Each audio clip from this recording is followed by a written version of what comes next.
What's up, everybody? Welcome back to your favorite wrestling podcast. It is the Monday Night Wave, baby, and here we are. We're not back. I don't know. I guess we're back. I don't know what it is. We're here on the eve or the night of WWE's Elimination Chamber.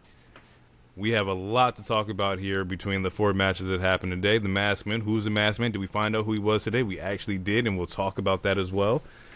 But before we get into that, I'll go by Jay, a.k.a. the lonely one, a.k.a. Podson Reed, Pod Will, Jacob Freeman, because I pod better than you know it. Misrespected Jumpers back in the building, ladies and gentlemen. Yeah, and I would pass it off to my illustrious number 2, Mr. Heroic here, but unfortunately he never made it back from the Philippines. He's actually on the coast of Costa Rica right now, just having a grand time. You know, the man has more money than you could ever imagine. He never tells you guys he's a trust fund kid. You know, like he a Nepo baby? You just didn't know. Did you know that, like, he is a true Nepo baby? And he married rich. Bro, his daddy wrote Cool Runnings. Like, you know how crazy that's a great movie, man. Like, you know, Mr. Heroic is just out there living lavish. He's our Ted DiBiase, if you will. But you know what time it is? It's the 1-2. All right, it's the lob from James to Wade. You know, we hear from Kyrie to Braun. It's Mr. DT and Jay in the building. Mr. DT, go ahead and take it away. What's happening? It's your boy, the third Mike, the clairvoyant one who is not really feeling so clairvoyant, because I cannot believe what we are watching. Jay, is this Mania season? It's definitely Mania season. It's crazy. Does it feel like it? It's underwhelming season, I'll tell you that. Oh, that's tragic. Because this should be the most exciting time of the year when it comes to pro wrestling, at least, you know, for WWE. And we'll get into that. We have our ideas on what's going on and why we feel this way, but let's not jump into that just yet. We have some other things we need to get to here. First things first, in our news segment, we're going to send, T's and P's to 2 wrestlers that got injured this week here. One in Bronson Reed on just a freak accident, bro. Like, tears his bicep on what's a regular, like, just dive to break up a pin, right? And when you send it to the group chat, you're like, I think Bronson just got injured. And I'm like, what? Mm-hmm. I'm an hour late. I haven't even checked the show yet. And I'm like, bro, they just lost Breaker. Yep. We were losing Reed, too? Mm-hmm. And Reed was supposed to be in the Elimination Chamber. That actually gets, changed to Jey Uso. And then Friday, Jey Uso gets injured or gets attacked. Written off. And Logan Paul's in here. So a lot happened in 7 days here, 6 days. It's absolutely insane. But I seen that he just had a surgery. I seen that he put the pictures up and whatnot. Hopefully we see him soon. I don't know how long or what the recovery time is on, like, a torn bicep, but yeah. Hopefully we'll see him soon. He'll probably be back after SummerSlam. Jesus, bro. And that sucks. Mm-hmm. He just came back from injury last year. Yeah, he snapped his ankle in War Games. Yep. Yeah. So, yeah, man, T's and P's to Bronson Reed. That sucks. Send another one out to Penelope Ford. Got injured this week on Dynamite. Somersault off the top rope. This one, I don't know if I'm not going to say anything, but okay, all right.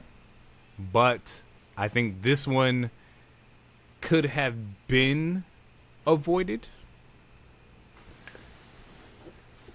Safer. Like, I'm not attacking anybody. That's not my steez. But just like this one, had we just bunched up a little bit together and just took the bump together, somebody's ankles would have been cool. That's all I'm gonna say. Hey man, sometimes you gotta make a business decision. Sometimes your face is what is selling your merch. You know what I'm saying? I can't have you hitting me in the moneymaker with a big ass boot. So I gotta slide up out of there. You feel me? And once again, so just another freak accident. Like, and I feel bad for her too because she just came back from injury. Like, she just got back ready to go. So T's and P's to Penelope Ford as well. In more wrestling news here, we are now getting live shows for Ring of Honor in Jacksonville. That was announced earlier this week, where I believe this first show, like, free tickets. You just got to register, and then, like, you just get inside. Like, at the event, I think it's 4 hours of wrestling. I think from 2. Yeah, I think it starts at 2, and then, like, they close the doors at 3, and then 4 hours of wrestling where they're going to do pre-tapes. Is it going to stay in Jacksonville? I don't know. I think that the running theme here is that if this is successful, you'll probably have a home base location in Jacksonville. So that would be turning ROH into their development. Which is what it should be. Which, yeah, that makes sense. So yeah. And I'm for that. I'm all for, like, they need a place where they can get more reps. Not everybody can get on the show and wrestle, so having a place like ROH, a dedicated, like, training place or, like, a developmental cycle, cool. I'm all for it. So hopefully that works out for them. I'm interested to see what the show looks like as well, because they're doing inside, I think there's like a TV studio or something like that. Like, yeah, so we'll see how that works. Last bit of news here. AJ Styles officially retired this week on Raw. He came out, with his family, and, they emptied the locker room. He put the gloves in the ring. That's it. Curtain call for AJ Styles. And the vest. And the vest. Had his family. His wife was out there. They end up inducting him into the Hall of Fame as well. All that is well-deserved. I don't think anybody could tell you that AJ Styles does not deserve that. It also kind of kills the AJ to AEW, which the sicko in me is a little devastated. I wanted to see the AJ versus Ospreay match. But health and family is way more important than wrestling. So, any thoughts on AJ Styles' retirement? Well deserved. I mean, it goes without saying. Carrying TNA, was the face of TNA. All the work he did in New Japan Wrestling. It didn't dawn on me until they started talking about it, that he debuted at the Royal Rumble and he wanted to leave at the Royal Rumble. And we had talked about back in the summer, like, or maybe it was like the beginning of the fall, like right around WrestlePalooza. We were like, what if we've been watching AJ retire this whole time and, like, didn't know it? Yeah, and you said that. And, like, soon as Royal Rumble came, he was out. And I was like, damn. Yeah. So, salute to AJ. Congratulations. Long, storied career. Yeah. And that also, like, sucks a little bit, too, because there's a moment in time where they, like, AJ wasn't being used for a little bit. I think there was a good, like, maybe 4 months where AJ wasn't, like, there wasn't no matches or anything like that, and then just picked up to where he had all these goddamn matches. And I was like, fuck, like, AJ's fucking, he's balling. Like, these weren't, like, AJ didn't have any sleepers. He wasn't like damn, that was a terrible AJ Styles match. I don't think I've ever said that. But, to think about the last little bit here that he had, Gunther, Cena, like, he was balling. Like, even Cody, like, like, he was balling. Like, and it shows. He was like, hey, I'm going to give y'all everything I got, and then I'm out. And peace. And he said that he pretty much said the same thing that John Cena was saying, was like, I want to get out before people see slippage. Yeah. Because I want y'all to remember me at my best. And, like, I respect that, because you have to know. Like, you have to know it's your time, but you have to know you could still go. And to know you could still go with anybody on the card, and you can still put on a great match, like, barring injury, like, you can still put on a great match. And you're like, I'm good. I'm good.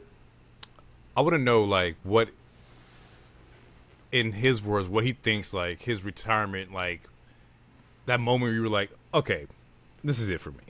Like, we hear about, like, NBA players, they talk about, I think Jeff Teague said, like, oh, I want to get to De'Aaron Fox.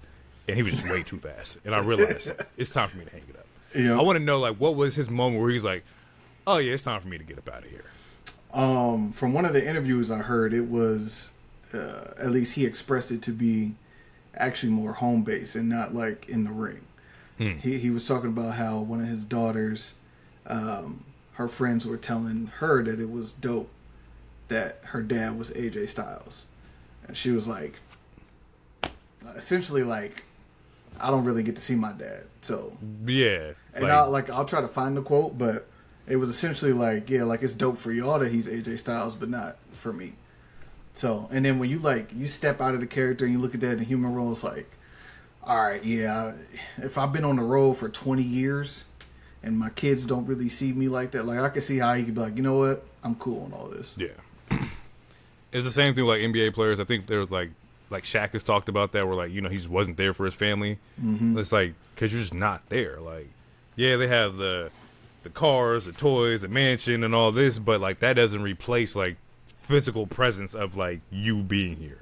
Mm-hmm. And it's a very humanizing thing to think about. Like, we think like, oh my God, you know, Roman, he's a great, look, the tribal chief and all this, and it's like, you got kids that was like, yeah, my dad's acknowledged me, but like he ain't really here.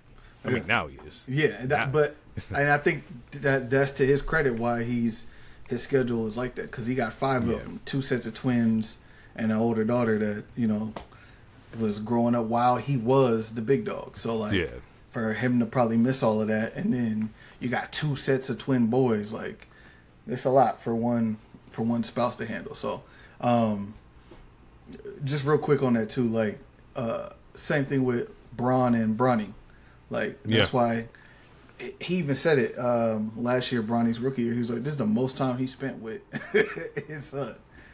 Like, and then you hear about the fact that he gets up at 4 a.m. He's in the gym by 5:15, and then he's working out, and then he's stretching, and then all the stuff he's doing. Then he leaves, comes back, and then he's at the gym 5 hours before the game doing the same routine. It's like, yeah, you're not even... And then you play in a game, and then after the game you recover. There's 24 hours in a day, 18 of them hours, you're not even in the house. And then if you're on a road trip, and you're going for 5, 6, 7 days at a time. So, yeah, like, I get it. Yeah. Yeah, that's a crazy thing to, like, think about. Like, at least in the aspect of, like, NBA and, like, WWE schedules, and everybody's schedule is different, of course, in wrestling. Mm-hmm. I know that AEW has, like, way more, like, freedom where people can go home and whatnot. I think like Ospreay's like, he flies back to the UK. Like, I think Okada also has been known to fly back between the US and Japan and whatnot, which in itself is crazy. But still, you're gonna feel that 10-hour, 16-hour like flight when you land. You know, like that's not like something that's like, oh yeah, well, I just hop on, I'm here. Like, you're still gonna be jet lagged and be tired and whatnot. So yeah, very very interesting thing to think about is like the schedule of pro wrestlers. Keeping the realm of AEW, just some spark notes here. Got some hot topics that I kind of want to get off on the pod here. We missed last week's episode of Dynamite, and I think I watched partial this week. I didn't finish this one, which is crazy because I heard the Rascals had a really fire match. Swerve versus Kenny was last week. Fire fucking match. Mm-hmm. Absolutely fucking fire. Swerve ends up winning here, ends up vertebraking Kenny through the table, writing Kenny off. And now we have heel Swerve here. Quick spark notes from this is that we kind of knew shit was kind of switching with Swerve maybe like 3 or 4 weeks ago when it was him, Hangman, and Kenny in the ring. And Swerve back there looking like, oh, so y'all just gonna forget that I'm here? Yeah. The change of his music when he came back. Yeah, that's true. Yep. Yeah, little subtle details they've been adding here. Mm-hmm. I originally heard that this match was scheduled for LA, but because Kenny has to go to Japan, they did it on Dynamite, and they showed out. Like, I think that shit was so fucking good. Now I don't know where we go with Kenny when he comes back. I know Swerve is still inside that title picture. Him, Andrade, Hangman, MJF have been revolving around this world championship picture, which is kind of cool to think that you have multiple different, like, you know, options here of top guys has been like balling out. Because even before that, I think Kenny had a match with Andrade too, and that shit was fucking fire. Yep. It's keeping in the realm. Go ahead. No, I was gonna say it's kind of similar to, unfortunately, for WWE is kind of similar to the same thing that's going on. You got 4 or 5 guys hovering around the main title. I'm gonna sound like a hypocrite. I'm actually interested in seeing it in AEW. I do not want to see it in WWE. Like, I do not want to see it at all at WWE. But I think the reason for that is the presentation, how things are being presented. I think when you look at Andrade, we look at Swerve, we look at Hangman, like, okay, we know that those 3 are top dudes here. Mm-hmm. I don't think either one of those is technically, or quote-unquote, the poster child for the WWE title or AEW title. Nobody's a poster child there where, like, we can pinpoint, oh, that guy, he's probably going to win here. Mm-hmm. Now, I'm not saying that's what's going to happen here on the opposite end, but it's a high probability. Listen, if Buddy get the belt back at Mania, anyway, this ain't about them right now. I want to see. I would not mind seeing a fatal 4 or 5-way with AEW with Kenny, Swerve, Andrade, MJF, Hangman. Like, I will watch that. If they make that a 45-minute match, I'm down to watch that. I am. But I do not want to see it on the other side. I swear to God, I don't, bro. I do not. That's fair. Keeping inside the world title picture of AEW, we found out this week that Revolution in LA, Hangman, MJF, Texas Deathmatch. If Hangman loses, he can never challenge for the world title again, which is the current stipulation here. I don't know how that and what that looks like. I don't know. You can't take it off of MJF, and that's how I feel too. So Hangman just gonna have to be sitting over there twiddling his thumbs. Of course it's pro wrestling. Like, so nothing's ever like permanent or forever. Mm-hmm. But like, I don't want to see Hangman win. I'll tell you that.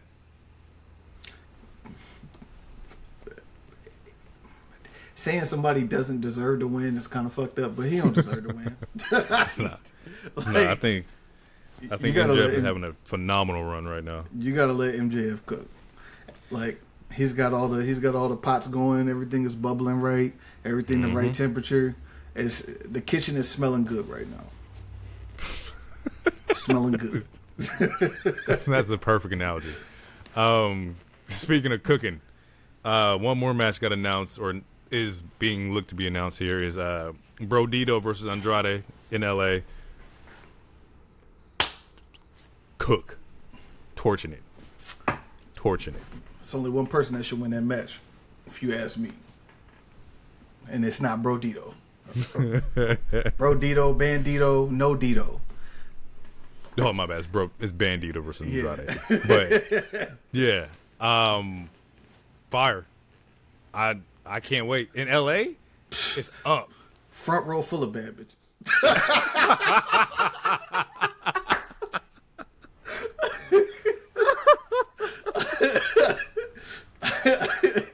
Oh God! Fuck, bro. He's not lying. That's fucking funny though. He gonna come out here, Latino dripping curl. Not a Jerry curl. Yeah, dripping curl. Yeah, that kind of summarized my spark notes here for AEW. Yeah, I think we should get into these icebreakers here. I got some good ones.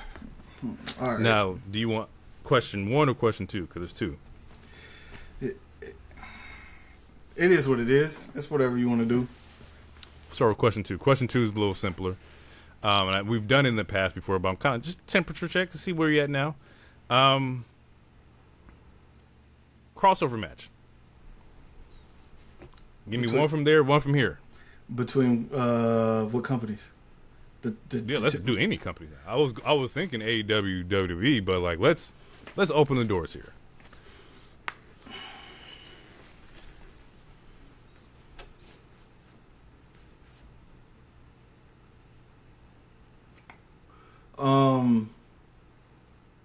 All right.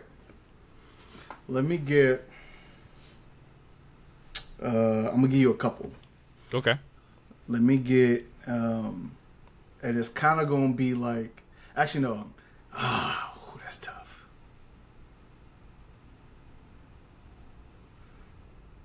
All right. So for like, if I was building a card for the top tier match, I would do Roman and Kenny. So we could just see what that's like.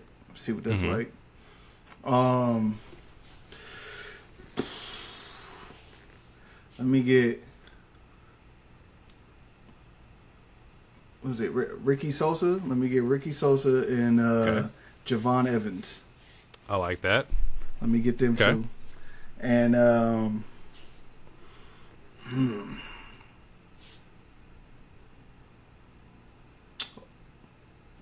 two women's matches. Let me get Harley Cameron versus Chelsea Green, and let me get stole it right out of my pocket.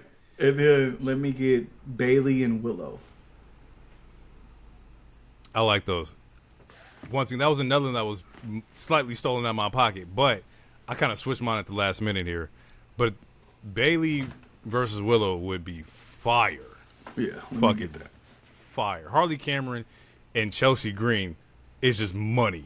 Yeah. Like, no matter how you whatever, Harley Cameron and Chelsea Green, and let's redo the dumpster match. Fire. Like, let's do something like fire, bro. Give Harley the puppet of Chelsea as the president for her promo. God, that would be fucking tight. Yeah. That would be hard. Yeah.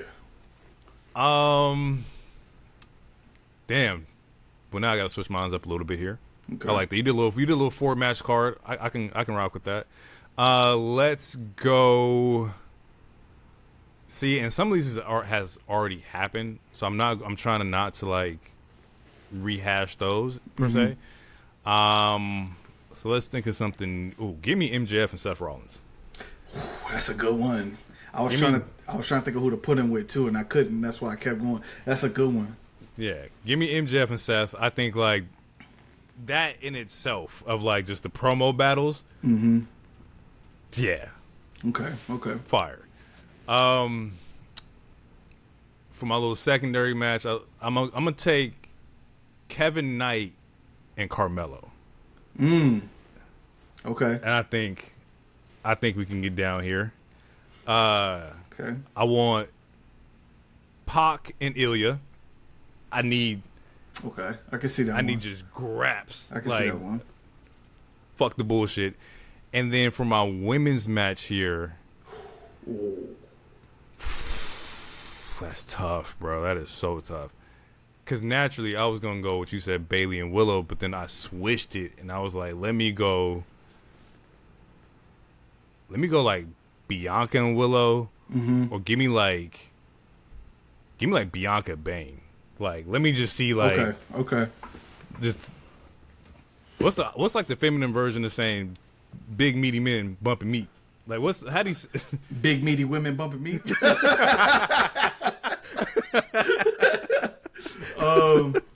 I like that. Let's do let's do Bane and this version of Raquel.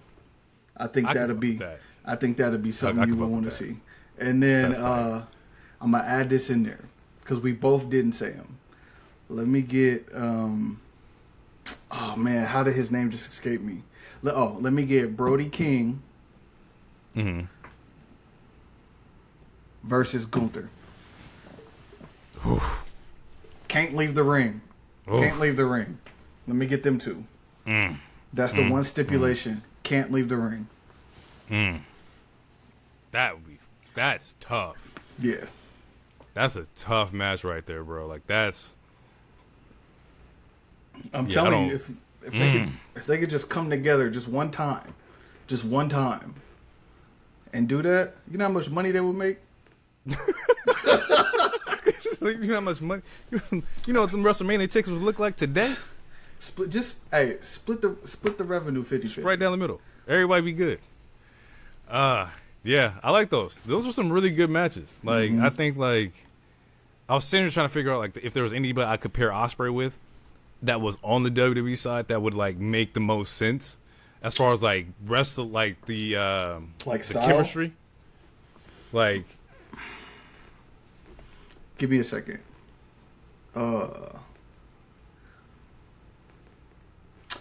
Have him and Penta wrestled? yes, or I don't know. I gotta check that out. Okay. Let me fact check that. You know, Hero screaming. He gonna be listening to this screaming. Do this, do this. Oh, for sure. Let me see. 3 matches. They have 3 matches, and they have wrestled 3 matches. okay. And only one 1v1 in 2017. The other 2 were tag teams. Oh, I gotta check that out. It's Okay. Fletcher, Mark Davis, Ospreay versus Pac, Penta, and Ray Phoenix. Oh yeah, I gotta find that. I know exactly what I'm doing tonight. damn. Let me see. Who's like? I kind of want like an awkward match. Okay. Not like awkward chemistry, but like why are Styles. they? Yeah, why them two? Let's. You want like an Ospreay Oba? Oh no, that would be a squash match. No, because I was going to say. What's Buddy that don't wear no shoes? They don't wear no shoes. Speedball? Speedball. Yeah, I was gonna say Speedball versus because you said I was gonna say that, but that would be a squash. But yeah, Speedball versus Kit Wilson. That'd be fire. Yeah, I would do that. You doing a Orange Cassidy and Sami Zayn?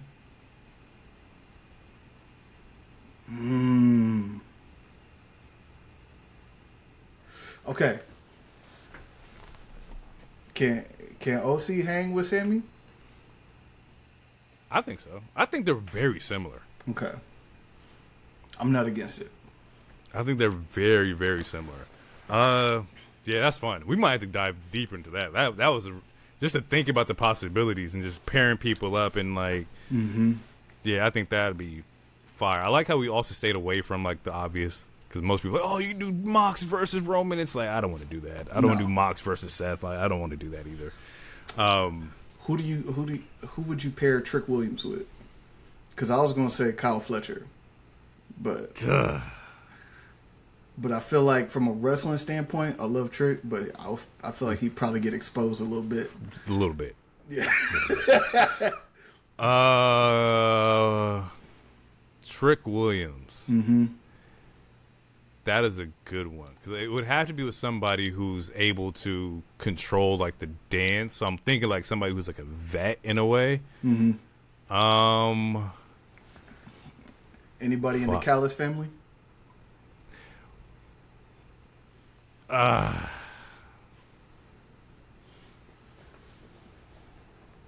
You want to say Takeshita? Go ahead, say it. No, because if you thought Fletcher was going to expose him, Konosuke about to... Whew, don't do that. I'm going to say something unorthodox. Okay. Still in the family. Mm-hmm. But I think that it would evolve his like wrestling ability if you put him with like Okada. If you did like Okada versus Trick, you have, just the level of... Is he going to wrestle though? But that's what I mean. Is that like, whatever way you want to do this, we can do this. I can elevate it to a high tier, or I can bring it down to your level. Okada can keep it where it's at. Just as far as like a vet who can control the in-ring pace here.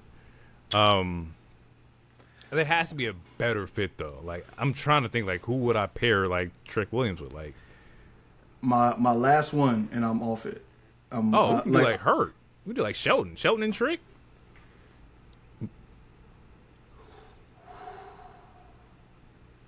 That would be a good match. Also, the intros will be fire. Fire.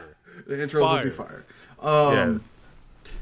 Let me get Rhea Ripley versus Monet.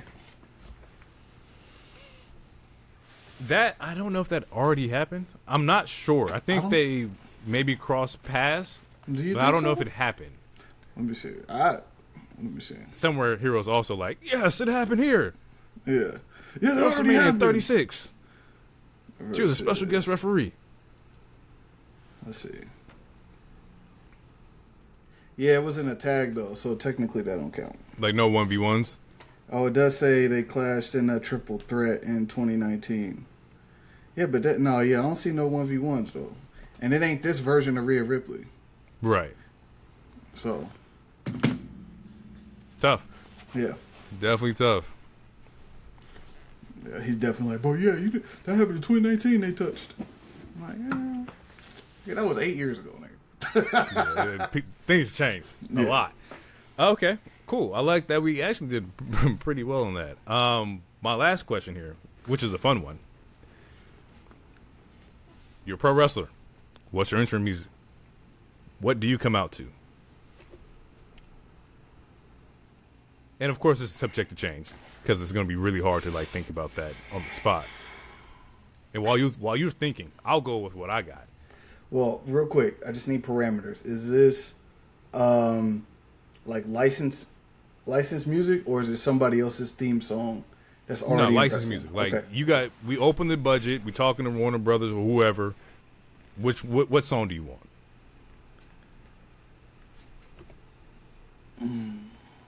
And it could be recency bias for me. I'm probably doing Cold 2-6. Okay.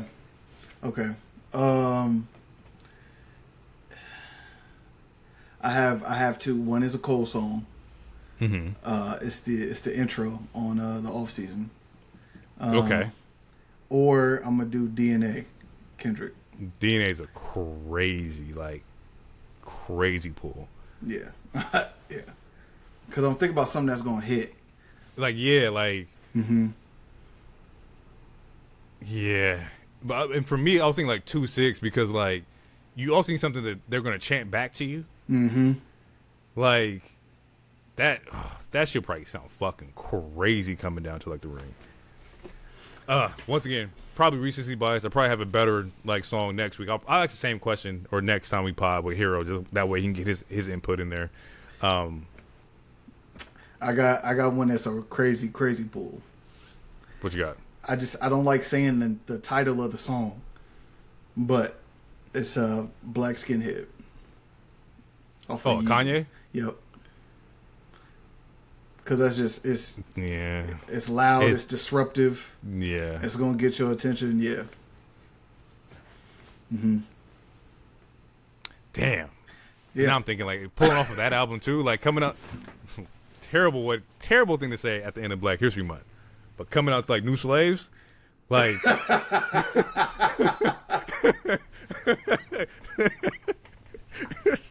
Like the production of that is crazy, but a terrible thing to say on the last day of Black History Month. Cool. I want to hear what people put in the comments. I want to know like where's people's like thought process, because somebody's gonna have something like completely like just obscure, you know, coming out as like Whitney Houston or something like that. Like, well, I think Swerve came out to like Shaka Khan, like that was like his thing. Yeah, because he had JoJo. JoJo singer. Yeah. Yeah. So anything's possible. Mm-hmm. Okay. Let's get into it, people. This is the Elimination Chamber episode here. Elimination Chamber in Chicago, Illinois, in the United Center. Let's kick off with the women's Elimination Chamber here. We have winner goes to face Jade here. At WrestleMania, we have Rhea Ripley, Tiffany Stratton, Alexis Bliss, Asuka, Kiana James, Raquel Rodriguez. Now, I'm going to tell you just exactly how I watched it. When they came out, process of elimination here, right? That's just how the deductive reasoning just starts happening. Asuka was probably not going to win this year because you don't want to see Asuka versus Jade at WrestleMania. Plus, Asuka's also in a current like story with like her and Kyrie and whatnot. Like, there's some things going on they have to finish here.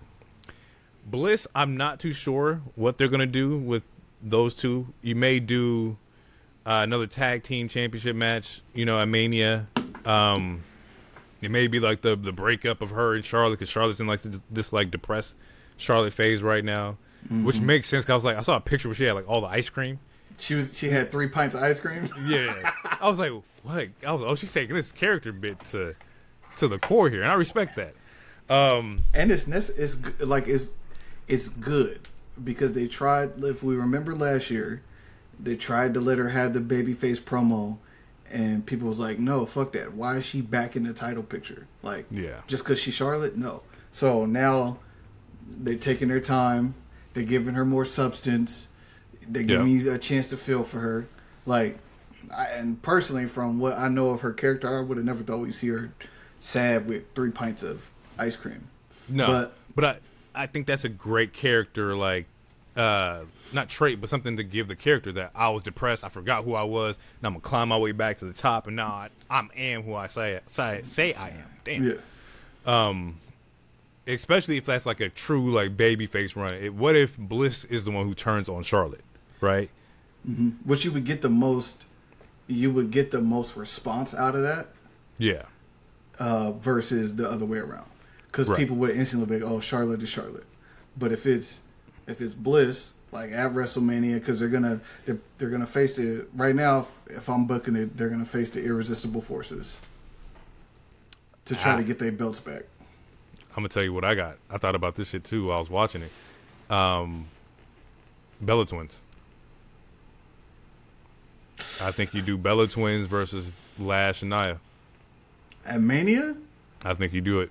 And y'all ain't had no warm up match? Y'all had that one little spot? We like 4 weeks away.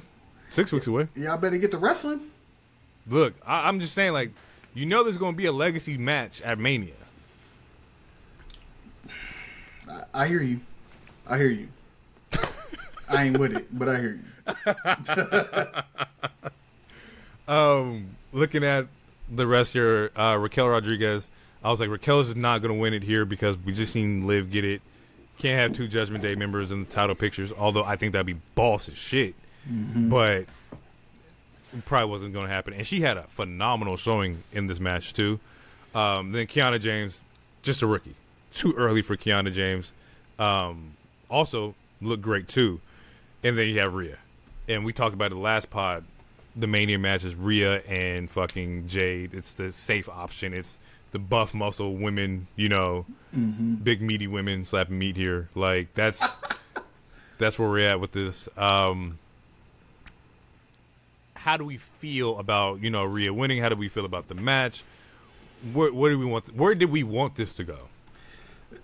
For me, I mean, it's well documented, and I'm gonna say it every time, but it's well documented. Like, big Raquel fan. I like really, really wanted her to win. And same idea. I was like, they're not gonna do it because of whatever reason. Like, Jade and Raquel might not be the match. Like, they still have story that they haven't gotten into all the way with Raquel and Liv. That's there.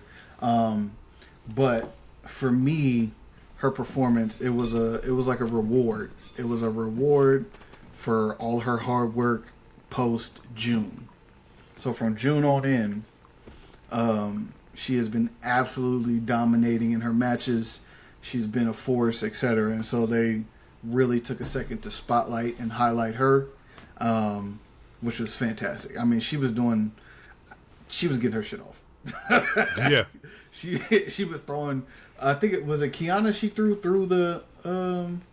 But she had on her shoulders, just like, was it? It was somebody. She took somebody from through the pod. Yeah. I think it was Kiana. Yeah, because Logan got it in the other match. It was the same spot. Yeah. Logan got it in the men's, and I think Kiana got it in the women's. She was catching Tiffany on all her moves. Like, she was strong. She was showcased both Asuka and Kiana off of the Tiana bomb. Yeah. Fire. Yeah. When she got the double pass, I said, oh. Last time I saw that was Roman and Men's. That match doesn't exist to me. Well, it exists. It exists in wrestling lore. Edge and Daniel Bryan got stacked up, which is crazy. That's so nuts. In the title picture, the title match, that is so crazy to think about. If you got that nigga was on a roll. Yeah, if you got to put somebody over, you got to put them over. But so for her to get that moment was fire. I kind of knew Tiffy wasn't going to win because she's been talking about her bodybuilding contest that's coming up. So you kind of want to go into that fresh and strong and not have any injuries, etc. So I didn't expect her to win. But I wanted Raquel to win for sure. I did. I think Raquel versus Jade would have opened the door for like unpredictableness, right? I think like at that point we would have came back here and be like, bro, I don't know who's going to win that because you can go either way. This one is like you can go. I don't think you can go either way, but if it's Jade winning against Rhea, I don't expect it to be clean. And that sounds unfortunate, but I just don't. I don't know how you do that. I was kind of concerned with like when they do their one-off, like when Rhea pops out on Jade. That pop, bro. We see how those fans are. Like it's lopsided. This is not a fair exchange. No, this is not going to be like. I don't know how you get any kind of leverage going into Mania when the person you're going against is like. Is this is Stone Cold for the women, bro? Like yeah. In any promo, in any one-on-one setting, in any mixed tag or whatever you want to do until then, like what? How does Jade win this? How do you make us believe that she can win this? Unfortunately, they're gonna do the standard. They're gonna have the one-on-ones, and Jay's gonna come out on top for a majority of them until the championship. I don't like. Are we due for Rhea to win? Just looking at the landscape of women's wrestling, are we due for her to win? What do you mean by that? Like, is Rhea winning necessary to push like storylines and keep things fresh for the women? Is Rhea winning necessary for the other women in that division? Because we know Rhea can work with, we've seen it, she can work with anybody. Small, big, fast, slow. She doesn't have a problem cutting promos unless they make her line, I'm coming back to get my championship, which everyone makes fun of. But she can cut a promo, she can talk, people are behind her. She can wrestle and sell her ass off. Like, she's not going to be... She doesn't need to chase the hug. No. At all. So, and since Jade has had the belt, with the exception of Jordan Grace, who else has she wrestled? I can get that pulled up here. I'll check that after I look at this here, or look at what I popped up here. Cole has said it, that this is like Rhea's 5th WrestleMania Women's Championship match, right? She's 29, 5 matches to Mania, fucking crazy, right? Last year it was the triple threat, Io, Bianca, Rhea, fire. That was night one's like probably the best match. Shit, might have been the best match of Mania. Was that triple threat? Yeah. So like, cold match, Io wins, right? She gets the belt, cool. The year before that, we're looking at Rhea versus Becky. She wins that. I think that was the Philly show. Before that, it's Rhea, and she beats Charlotte for the title in SoFi.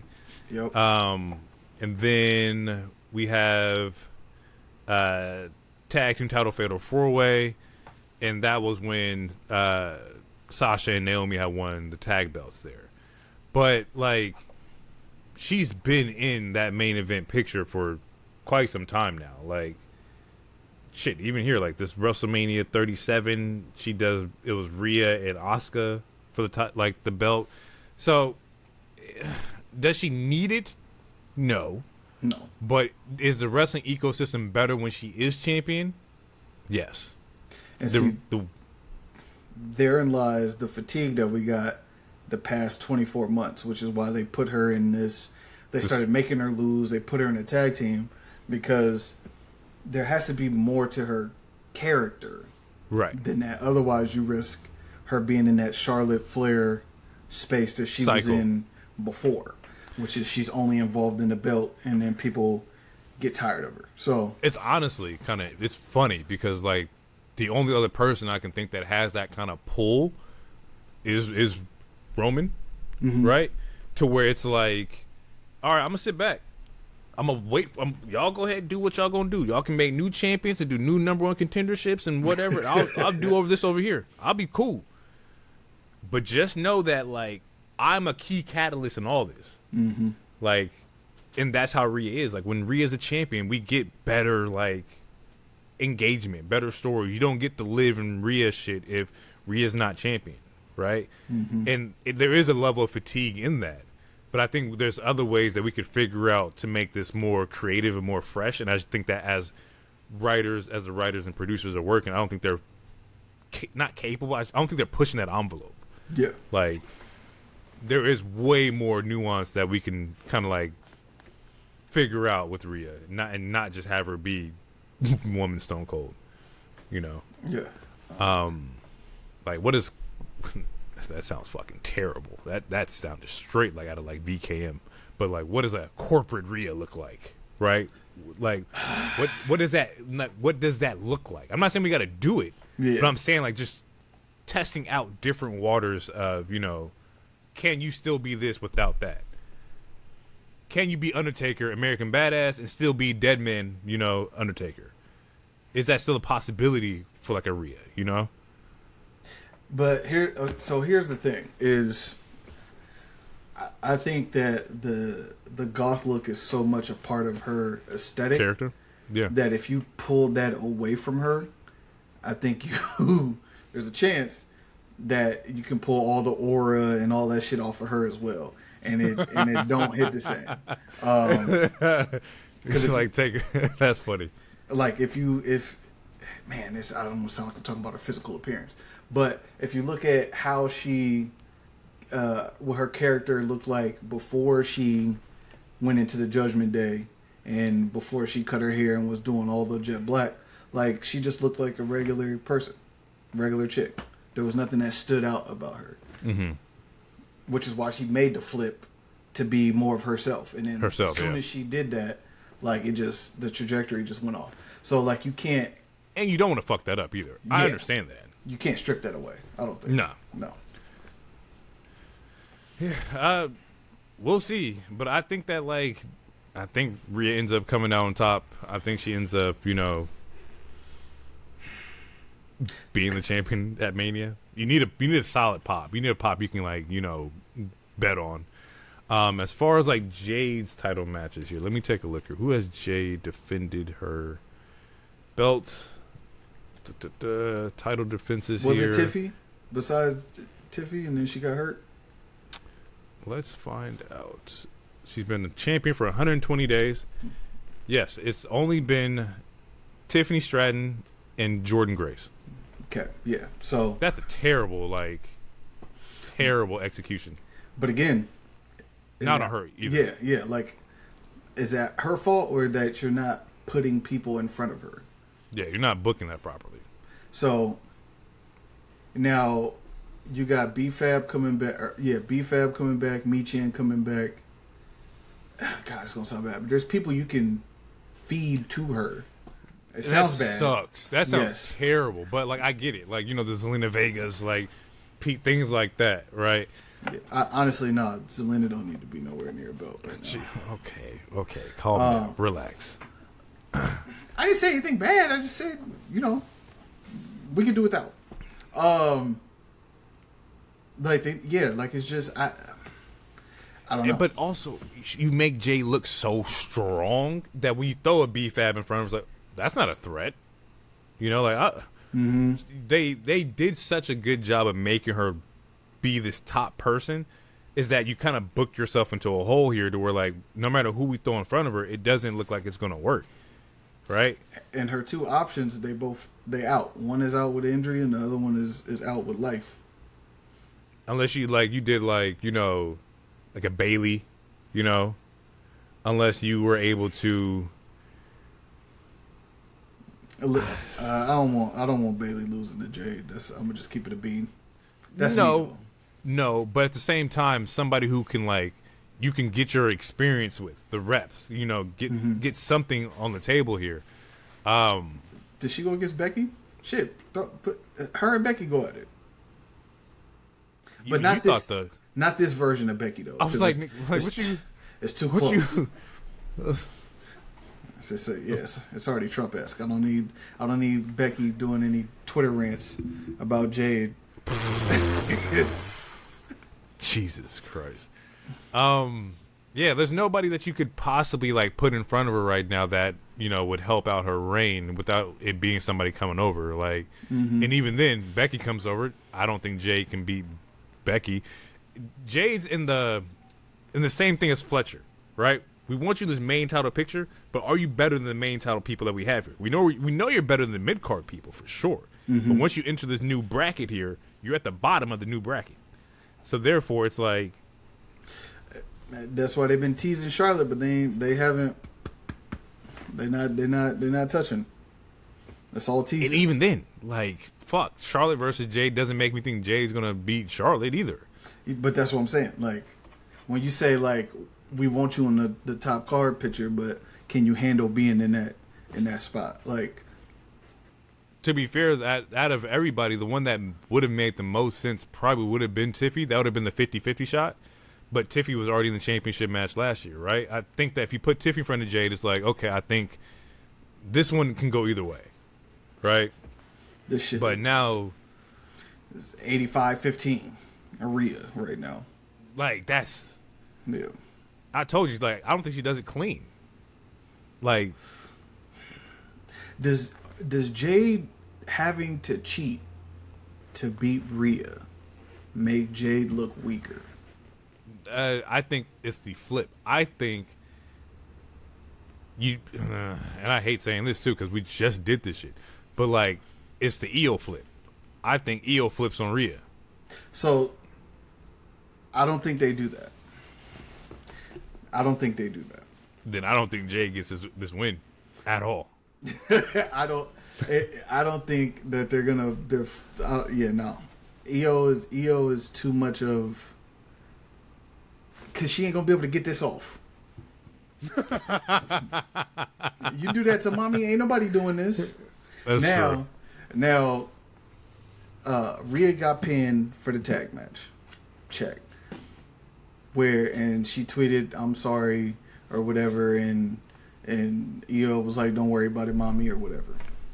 Now, if they have WrestleMania and Io comes out to help, and then there's some shenanigans that happen, and she's trying to help, and it causes Rhea to lose, then there's a storyline that goes through Backlash, where Rhea can be mad at Io, but it's not like she gonna be mad enough to do her dirty. It's just we're gonna get to see here's another reason to see two of our best women wrestle against each other.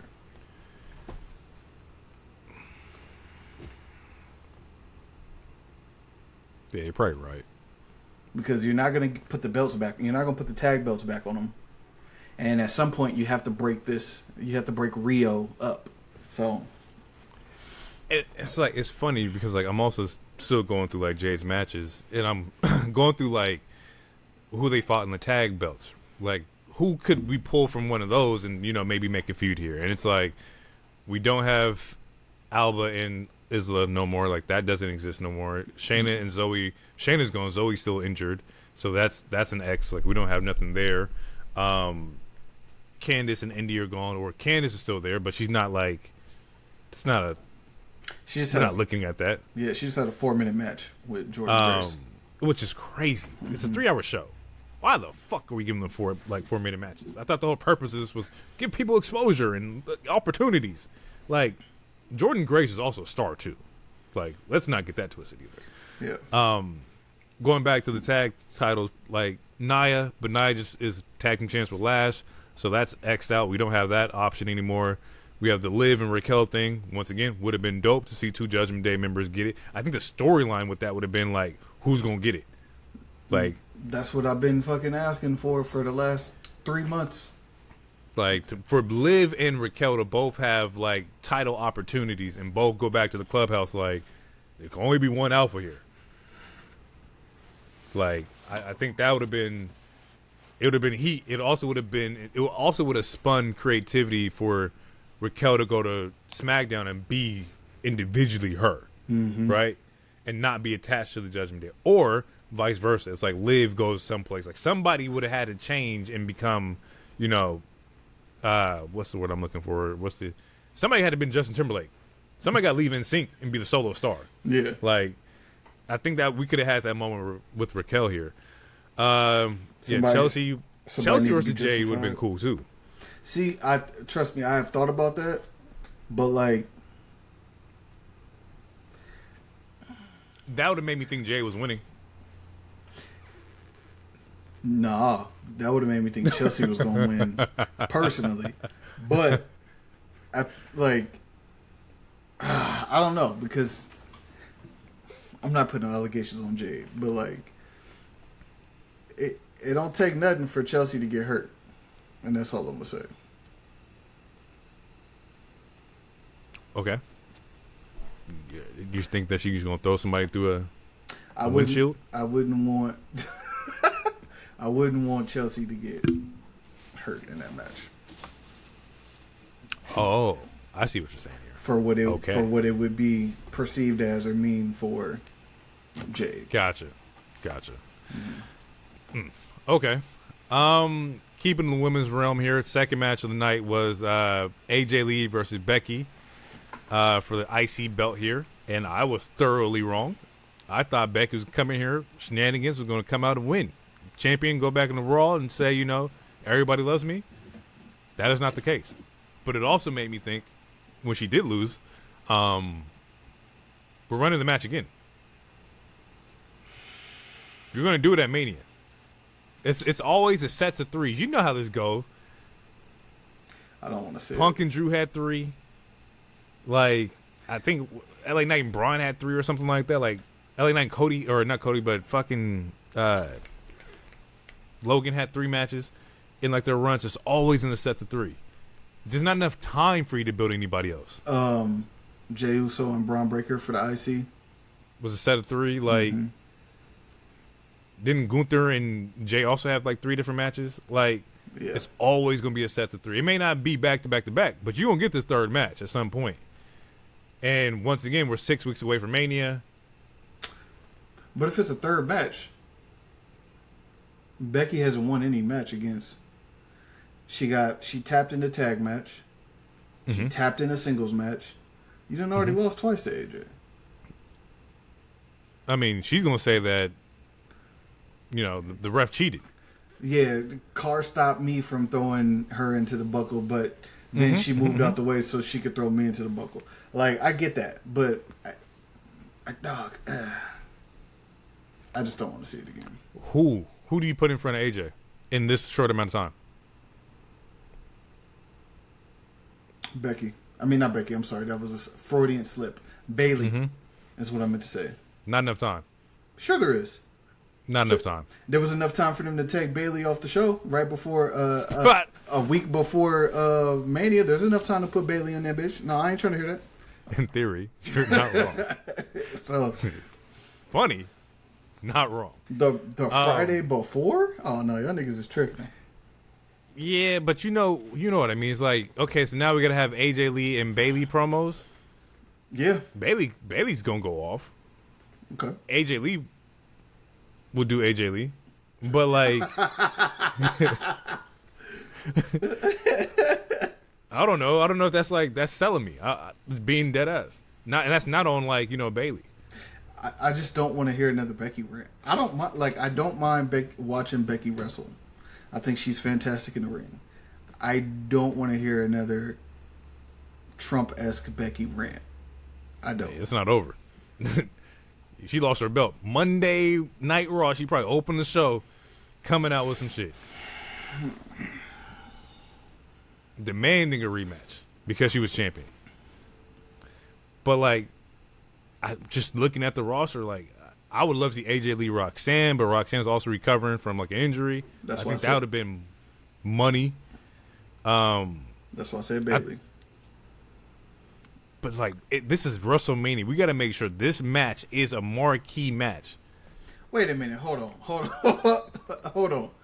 So what you telling me is a match between AJ Lee and Roxanne Perez is going to have more pull than a match between Bayley and AJ Lee?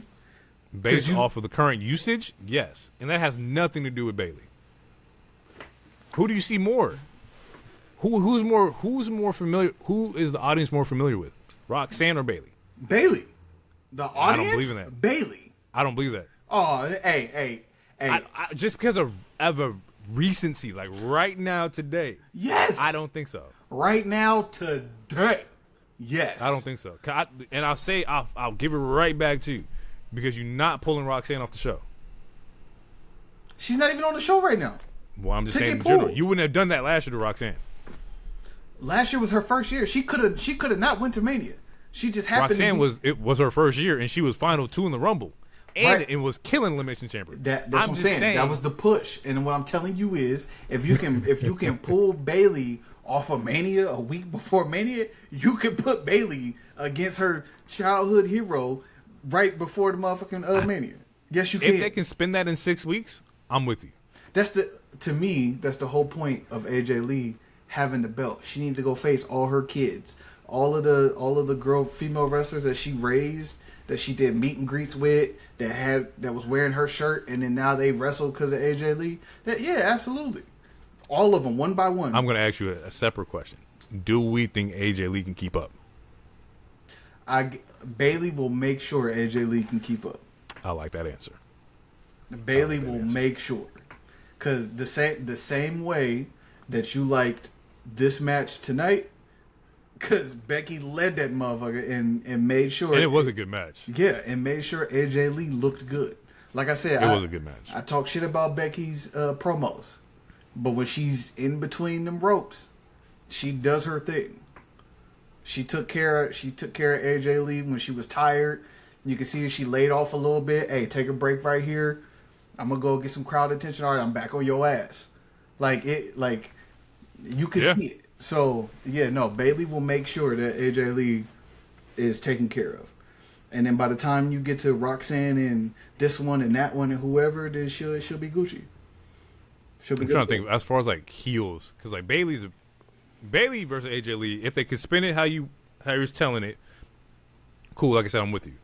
In the aspect that they can't, who is a heel that AJ Lee can go against? Natty. Not Becky Lynch. Natty, if you absolutely hold on. Now, no, I don't think many people want to see that because Maxine is still gonna be floating around that motherfucker, and Becky came out. Was that Becky? No, actually, yeah, that is the match because AJ Lee interrupted Maxine's match with Natty, so that absolutely is a possibility, 1,000%. Natty versus AJ Lee. Now, are people going to want to see it? But that is absolutely a possibility, yes. Because it just happened. If they can push Natty to be the threat that she's supposed to be, yeah. And this only works if Natty comes, AJ Lee's doing her little thing, I'm champion, you cool, I'm out here, and Natty come out and just wreck shit. Dog shit out of AJ. Yeah. I need a Jimmy Gunther's moment here. All right, I need to have one of those. To get the message across. You're doing just a smidge too much. I'm not saying like we got to go all the way, but there needs to be a message here. Yeah. If I'm Natty, I don't even come out with no music. No. AJ popping her shit, promo up. I'm not even rolling out the ring. I'm gonna come right out the crowd like the Death Riders, run right on the back of her ass, jump in the ring, elbow her, and then give her them MMA elbows to the back of the head, smashing her head into the ring, and then holding up the belt, bing her with the belt, and then walk out that motherfucker. Maxine can come in and run down, and she can get spine bustered, and Natty can keep walking. Yeah, I'm booking Natty like she Braun Breaker. No, I'm booking Natty like she Brock Lesnar. That too. this version, that's how I would book her. Yeah. Now I need to pop up in the bloodline. Who is that attire? I need black hoodie. I'm done. We've done the black. We've been on black hoodie time for the last 6 months. We got one more. We got one more. No, we got a 5-pack from Amazon. We got a size small right here. We good. All right. World Championship or World Heavyweight match. CM Punk, Finn Balor. We all knew, and y'all was making jokes in the group chat. Oh, Finn wins his 2-week champion. You know how crazy it is, bro. This match was disrespectful. This match, not the match itself and them working. I'm talking about the last minute booking. Like, again, I just want to reiterate. They should have had Roman wait to pick his champion this Monday after this match happened. Because you already knew. Yeah, yes, the promo was fantastic. Fire. It sold WrestleMania. Absolutely. I get it. And you can tell they hurting because now they're giving away an hour for free on ESPN without even having to use ESPN Unlimited. And I'm still not watching. So cool, check that box. You want to sell WrestleMania. Check. But the moment you booked that, you completely obliterated and disregarded Finn Balor. No matter how you tried to build it up. Because we already knew what it was. So, and did that take away from this match being good? No. Because Finn, they had a decent fucking match. It was so good to me that I sat back and I was looking and I was like, if I'm looking at this from the perspective of somebody who's just watching wrestling, right? I would thoroughly think that there's no way in hell the fit guy should be losing to this guy over here. No way. But in wrestling brain that I have, I know that, like, it's Punk. He's in Chicago. The motherfucker came out with the Jordan theme. Bruh. when it said doom, I looked at my girl and said, they about to give this nigga the 90s Jordan the Bulls entrance. And she was like, what? And it said do do do do do or whatever. And I was like, oh hell no. He's not losing. And then he came out with the red, the black, and the white. He's not losing tonight. No, not losing at all. I don't give a fuck what y'all did for Finn. It don't matter. Bro, you gave him the Jordan theme in the United Center. Like, it was Game 7. Like, he didn't have to perform like it was Game 7. It was just already on him. Listen, Demon Balor could have showed up tonight and he wasn't going to win. Doesn't matter. Not when you do that. That was the ultimate fan service. And what was crazy is that this is funny that you mentioned that, like, I didn't think the fans were that loud. I thought they could have been way louder. I thought that, like, this is Punk, it's in Chicago. I expected them to erupt. Remember what? December, I was watching the Cena Punk match from 10 years ago, and Chicago was on some nut shit. I expected that full level of, like, that from the audience, and that was not the case. Normally it is for him. This was very, like, all right.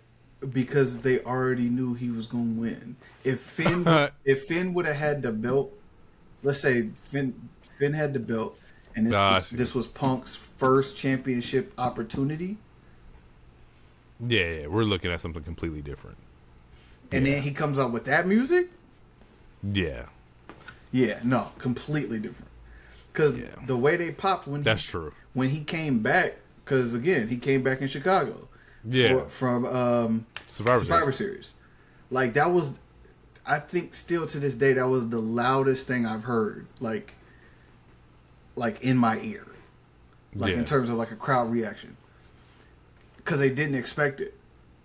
So if you telling me that, like, this was Punk's first title opportunity since being back in the WWE, yeah, they would have. It probably would have been crazy out there. Yeah. I was just like, I expected, like, the goddamn roof to go off. Like, I don't know. Yeah, and like I said, didn't take away from the match not being good. The match was good. I thought it was great. I thought that Finn got his licks in. I thought even the ending where it's like, respect, Cool, I lost for the second time. Good. I don't know where we go with Finn from here. I don't want to see Finn fight Dom for the IC. Like, I don't need to see that. Does Dom still have the belt? I thought he lost it. Damn. To who? To who? What? Don't they got a match against Penta? Or am I tweaking? Penta ain't winning that belt. Is that this Monday coming up? It might be, but he ain't gonna win that belt. Shit, he might. No. That's Penta, bro. I love Penta. You ain't gotta tell me. He about due. For sure. I think he had 7 different title matches and lost all 7. Killed my boy. Nah, he is not killed. He is probably he's probably a top 6 star in wrestling. Easy. Top 6 is crazy. I couldn't do 5. Cause you got I like top 10. Top 6 is great. No, I think. Well, actually, I take that back. Top 6 in WWE is very, very doable. Yeah. Oh, okay. See, that's crazy. Yeah. See, now you try. I'm dumb. Listen. I top get 6 it. in wrestling. You trying to dilute the water right now, but I feel you. I'm not. I'm giving to you how it is. You're not gonna give me Tampico and tell me it's orange juice, nigga. I gotta tell you. Gotta keep it a buck. That is orange juice. Eh? That is orange juice. It's juice and it's the color orange. Drink it.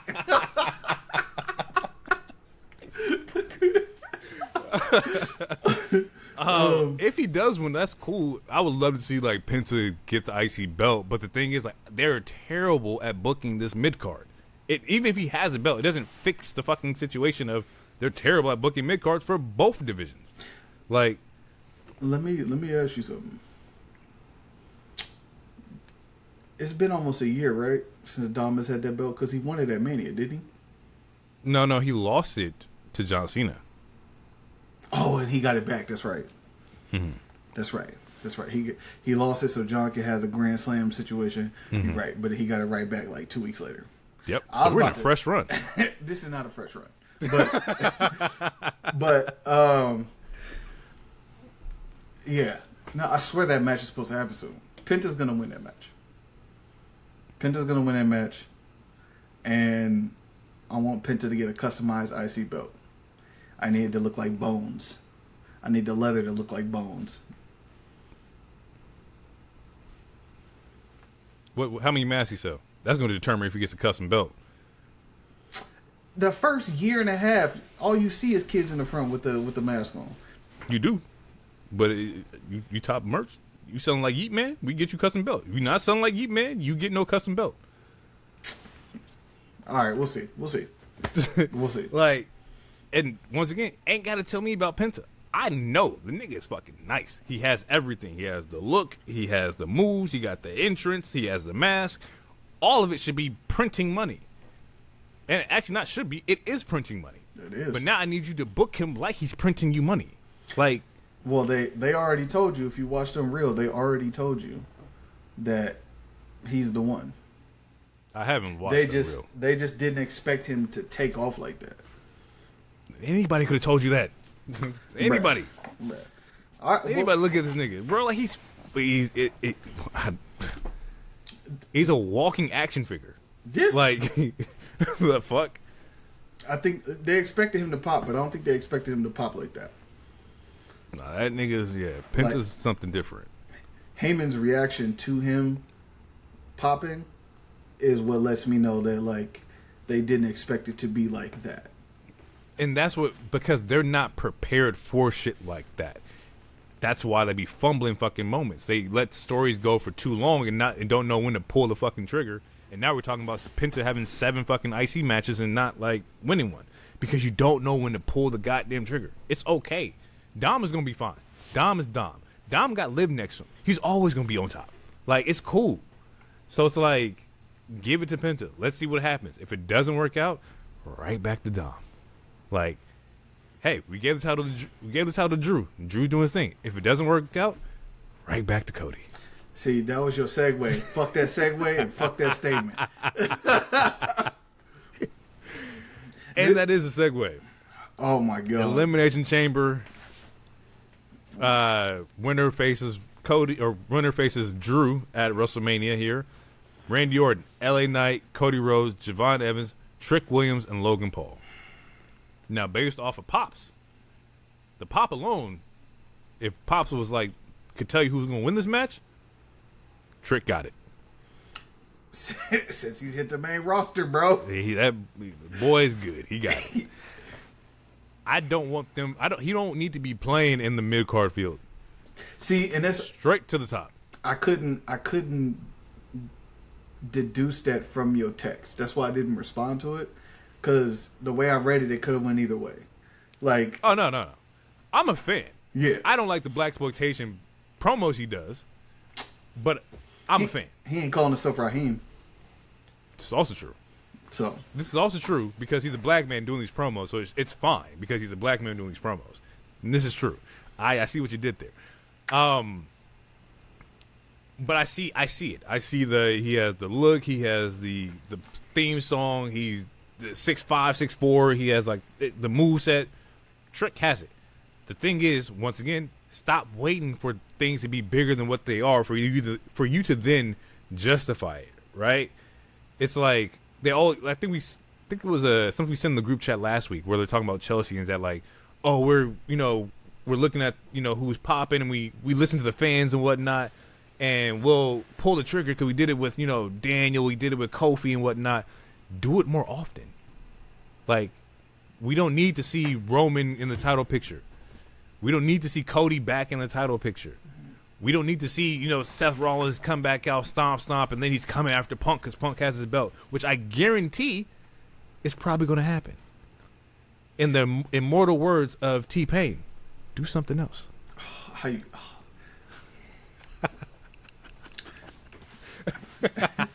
Still in a nigga's bit before see. Okay. All right. See, that was for, still in my matches earlier. I don't... That's back in my mind. I had it. That's but petty. Anywho. That's petty as hell. Anywho. Put Trick up there. What's the worst that could happen? Here's my thing. I personally think Trick should have won. That would have been unpredictable. It would have been a shock. It would have been a surprise. Even if you have him lose to Drew, because Drew's more seasoned and Drew doesn't have a problem with quote unquote cheating or pushing it to the edge or whatever, cool.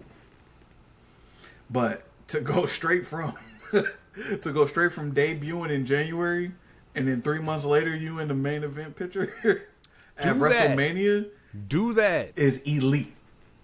Do that. If it's not him, it's over. Do that, bro. They too nice. Mm-hmm. You're so afraid that people are going to connect to them and you're not going to be able to control whether or not we can pull them back. Like, that's a dumb excuse not to push people. Like, we don't want him to go too far. If he goes too far, then we have to put him in this. We have to do this. It's kind of like, when you look at it, and I guess this is kind of a good way to look at it, is that it's like having like an NBA team, right? And let's say we paying Dwight $40 million, but we got DJ Augustine over here going for 30. It's like, damn, now we got to do something with him because he's going off. Mm-hmm. And because y'all don't want him to go off more, you cut his minutes, you sit him down on the bench, you let him cool off because we can't have you doing 30 and 10. We paying Dwight Howard $40 million. Like, it's not your team. It's his team. We know you're talented, but sit your little talented ass on that bench. I don't like that concept. If the nigga's balling out, let him go. I was going to make a parallel, and I don't want to do it because I can't say that it's accurate. But when Stone Cold was up top, mm-hmm. and The Rock had got back from Rocky Maivia, and he turned into The Rock, and he aligned himself with Nation. Thank you. I almost said the Legion of Doom, the Nation of Domination. And then he sprouted off from that. There was one person who was not happy. Actually, there was two. There was two people who were not happy that The Rock was skyrocketing the way that they were. And this is the exact same, it feels the exact same way that it did there. That's all I'm saying. And that particular wrestler who felt that way, does he run a certain position? Does he has a certain position in the company now? Yeah, he actually runs NXT at the moment. That's funny. Yeah. It's crazy. Like, let him go, bro. Like, you can't hold down the three, the trio three here, Javon, Trick, Oba. They're running it, and you're afraid because you know they're so fucking talented. They're so good that if you let them go uncontrolled, there's no coming back. I think this is what I think. I think that if I'm gonna shoot some bail. I'm gonna shoot them some bail. I think that they're trying to make sure that those who are established in that space have the time to exit the way they need to exit. Like, there's no reason. Part of the reason why I'm pissed that Cody is even like floating in this area is because Randy is looking at 15. Mm-hmm. This don't mean Randy has to get 17, 18. It's just Randy is floating at 15 for the last 2 years. You have had this nigga looking at this belt while Cody is holding it. I don't want to see Randy looking at the belt anymore. It's been 2 years. From the moment Cody got that belt off of Roman, Randy been looking at it like, hey, you know, at any time, at any time, at any time, and you've been flirting with it. It's here now. We don't need Cody floating around the belt for Randy to be at any time. Like, he is. I think that's why they do it, though. Is because he has been around this entire time looking at that belt. And now you're in a moment, you're going to have a match where that guy that you're friends with is across from you, stopping you from 15. That's the story that they're trying to tell here. But the thing is, you can't tell that story if neither one of them niggas is champion, right? Drew's the goddamn champion, which means that now Cody is now infiltrating himself into Randy's business, which is now going to open up the door, and now because Jacob's going to infiltrate his way into Cody's business, and now we have this 4-way. But then guess what? Sammy's going to intervene into Jacob's business. Now we got a 5-way fatal 5-way match for Mania for the title. I don't want to see that. Granted, none of that's happened yet, but if you've been listening to the Wave for this long, we're really good. I don't want to see it. I don't. We're really good. I don't. All right. There's speculation that Sammy took out Jay. There's like, this is how this all ties in, so we can button it up based on what they have shown us. You've had Randy looking at the belt for 2 years, wanting to get number 15. You have Drew McIntyre beating up anybody in his way, which is that's normal behavior. Like, I don't have a problem with Drew fucking people over, because Drew been getting fucked over for the last 4 or 5 years. So I'm cool with it. It makes sense. You've got who else is it? Fatu is under the impression, Jacob is under the impression that it was Drew McIntyre who knocked out all his teeth, which we still don't know. We still technically don't know. And then you have Sammy, who hasn't been able to get past the threshold and do what he needs to do. He just had an argument with Cody a week ago about him not being able to pull the trigger. So all 5 of these people are mingling around, and it feels like the only way to solve it is to do this, and I just do not want to see it. I don't. I just don't. But that's just me. Yeah, no. I think you should let Drew and Randy go for the 1v1s and let Cody, Sammy, and Jacob have a fucking triple threat match. For number 1 contender.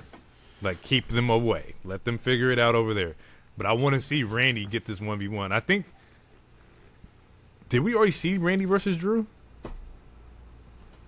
I know we saw him I'm pretty sure. I know we saw him against Gunther. I'm pretty sure this happened. I'm going to look this up.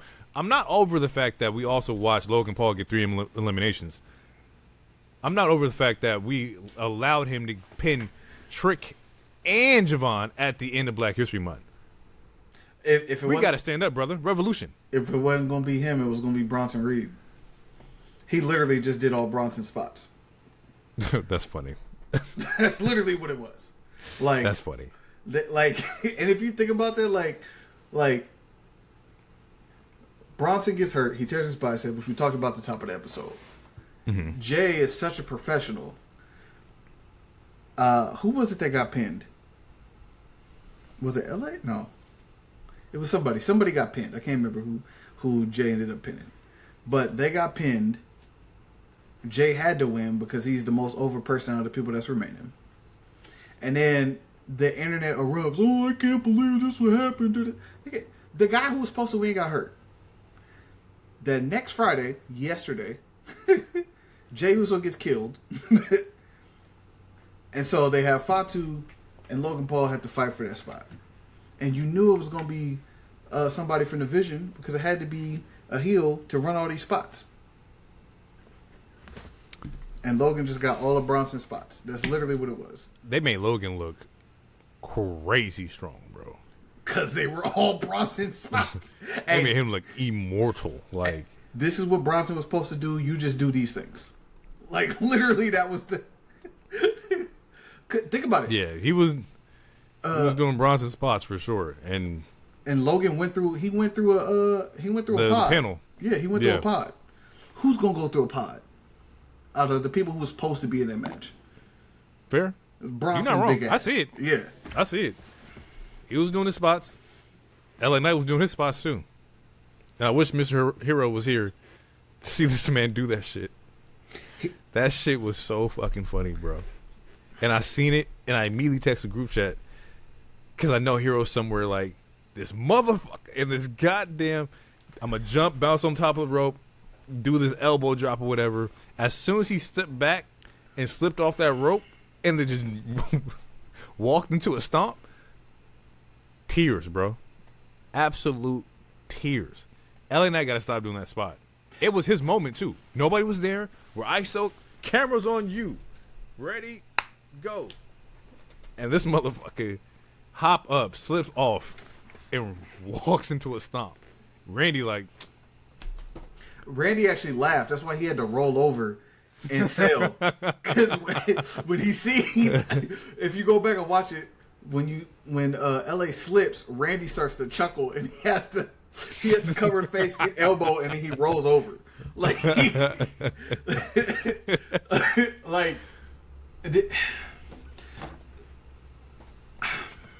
I have been someone who has been pushing for LA to just get a shot. And it's when shit like this is why it hasn't happened yet. Because in the moments where they need you to perform, where they have to have that trust in you. And it doesn't mean that no one can make a mistake. But the common denominator is whenever it's a big match, it's a spot for him, this always happens. It happens more often than not. The only person that he had a big match with where this did not happen was Roman. Because Roman was like, you're not doing that shit with me. Like, we're not doing that. Like, that's the only person I can think of that he had a big match against and there was a spot and that didn't happen. Every other time he's slipping, he's jumping up to grab, he slips. And then he got better at, all right, well, when I jump up there, whoever's up there, you got to catch me. So they started doing that for a while. Punk too. Yeah, and the one with Punk where, yeah. After it happened twice, they was like, yo, whoever's up there, you have to start catching me. So KO, Sammy, all these people, they started catching him to make sure he was up there. Then he gets to get his move off. So it went away for a while because he was being assisted. Well, this, you don't have nobody up there. Mm-mm. And it's like, fuck, bro. Like, so for the people who are like, oh, Unreal, he looked so dejected when he found out he wasn't going to win and da-da-da. Like, this has to be part of that equation. Right. It's not you got to execute on big moments. Yeah, it's not a one-time thing. If it was a one-time thing, shit happens. But this is a repeated type of spot. And he just needs to take it out his arsenal. If you can't climb up that motherfucker the regular way, bro, just don't do it. I think he can. He just wants to do it. He wants to have style and you know, flair. Yeah, but it's okay. The elbow drop is still gonna be an elbow drop regardless, no matter how you do it. And you shit, Bailey, Punk, Kyrie, everybody that get up there to do an elbow drop, they get up there, they pause. Okay, I got my balance. All right, now I'm gonna go into my shit. Yeah, like he's the only one that, from an elbow drop standpoint, that wants to bounce, and then go. Right. So, going back to Drew and Randy, they have fought. They fought 4 times last year. One was Saturday Night Main Event. 2 of them were SmackDowns. I don't even remember that. And then Jelly Roll. and the tag match. Yeah. Yeah. So they did meet up 4 times. The story has been there. But I'm telling you, looking here and going back on some of these matches, they're not the best. They're not the most receptive. Fan reception for these matches was very poor. Yeah, so, because what are they wrestling for? None of those matches had anything on the line. There's a reason that we watched the Saturday Night Main Event one. Like there's a reason why that one was happening. Because something else was happening. That wasn't. But that wasn't the main event. No. So and even then, not a good match. If you're going by that theory, then it absolutely means it's going to be a fucking 9-way for the match. So okay, do you put the belt on? Is it a ladder match? No, because none of them in that match nobody in the match is capable of getting on a ladder and jumping off and doing the spots and whatnot. Who? In a 5-way between Drew, Cody, keep going, Sammy, yep, Jacob, yep, and who was the 5th? Or was we just bullshit when we said 5th? I was bullshit, but okay. So even if you do Randy, Randy's not about to jump off nothing. Yeah, he don't have to. Jacob not jumping off nothing. Yes, yes, the fuck. Not with them new teeth.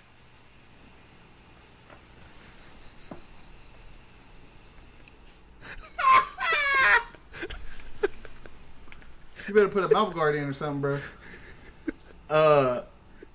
I'm sure he'll do a back spot off the ladder. Okay, he does that. Cool. But Sammy not jumping off nothing. Cody not jumping off. Drew's definitely not jumping off nothing. We see Cody jump off shit all the time. He do that little flat ass suicide splash he do where he just jump up and spread his arms. He don't do that. He just jump off. Matter of fact, I'm gonna put a compilation. He get no lift. He just do this. He just did a splash on Cena with the contract.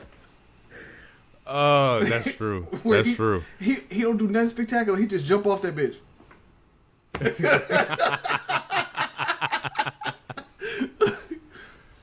Yeah, like I don't know. Maybe.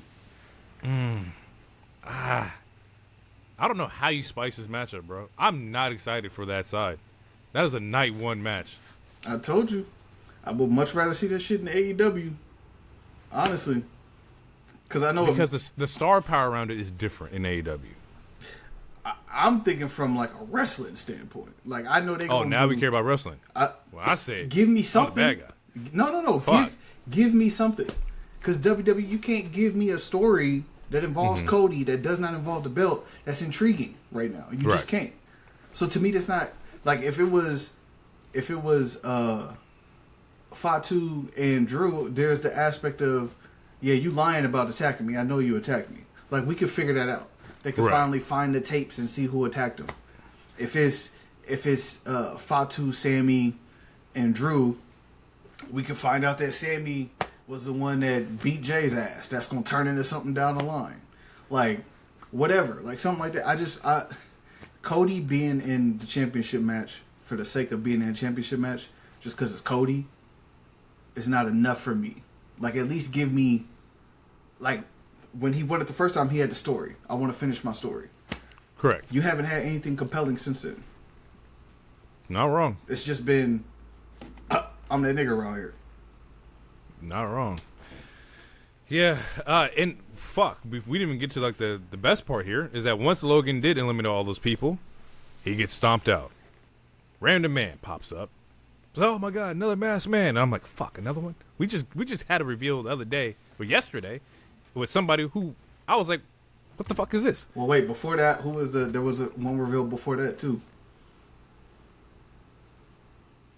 There was another one? On Raw? No. Tonight on Elimination Chamber before the main before reveal. There was another one of some random individual. I don't fucking know. It's probably another one of Seth's disciples, which is cool, right? And I get that. Mm-hmm. And because I seen that on socials, like, oh, all these people went to Seth's school. Great, that's fine. Mm-hmm. That was not elaborated in the story element for me to care about that on screen. That is a fact. That is 1,000% fact.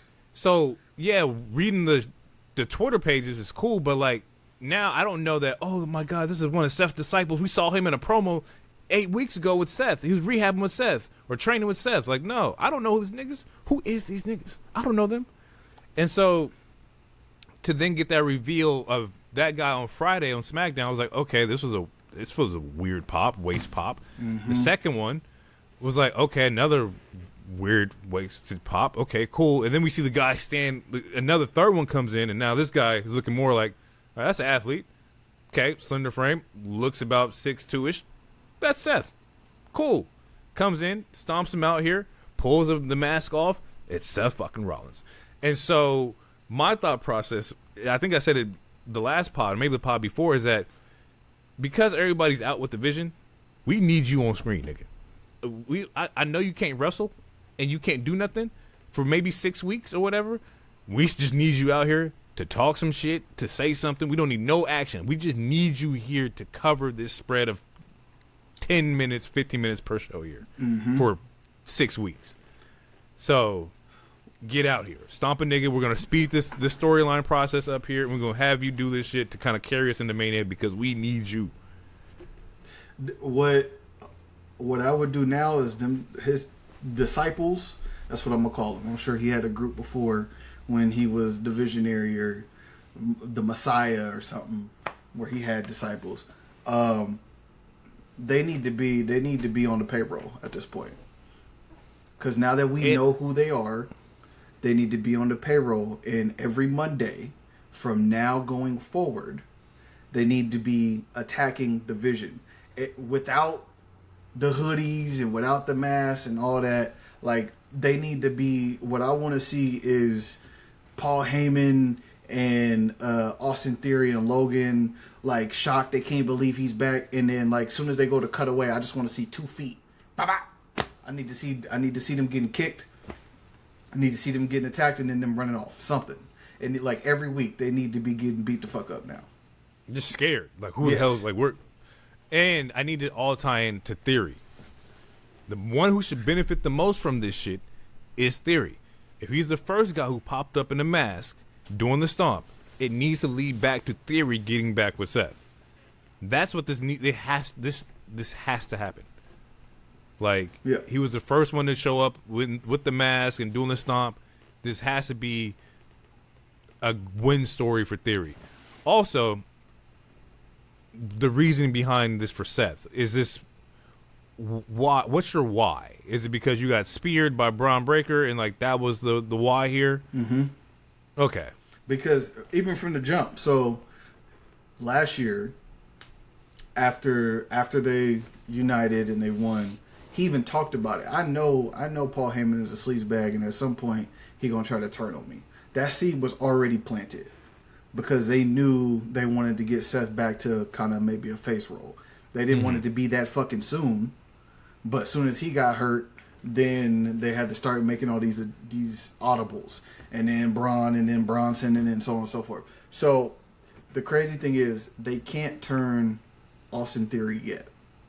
Somebody, more specifically Braun Breaker, has to come back before Austin Theory is turned.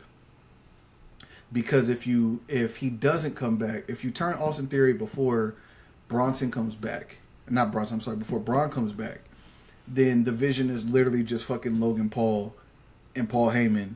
Right. And Logan Paul getting his face stomped in, which we don't need Paul Heyman to be involved to want to see Logan Paul get his face stomped in. So there's there's no reward for that. There's nothing that's tangible there. So if he's going to play a double agent, he has to be a double agent until until Braun Breaker gets back.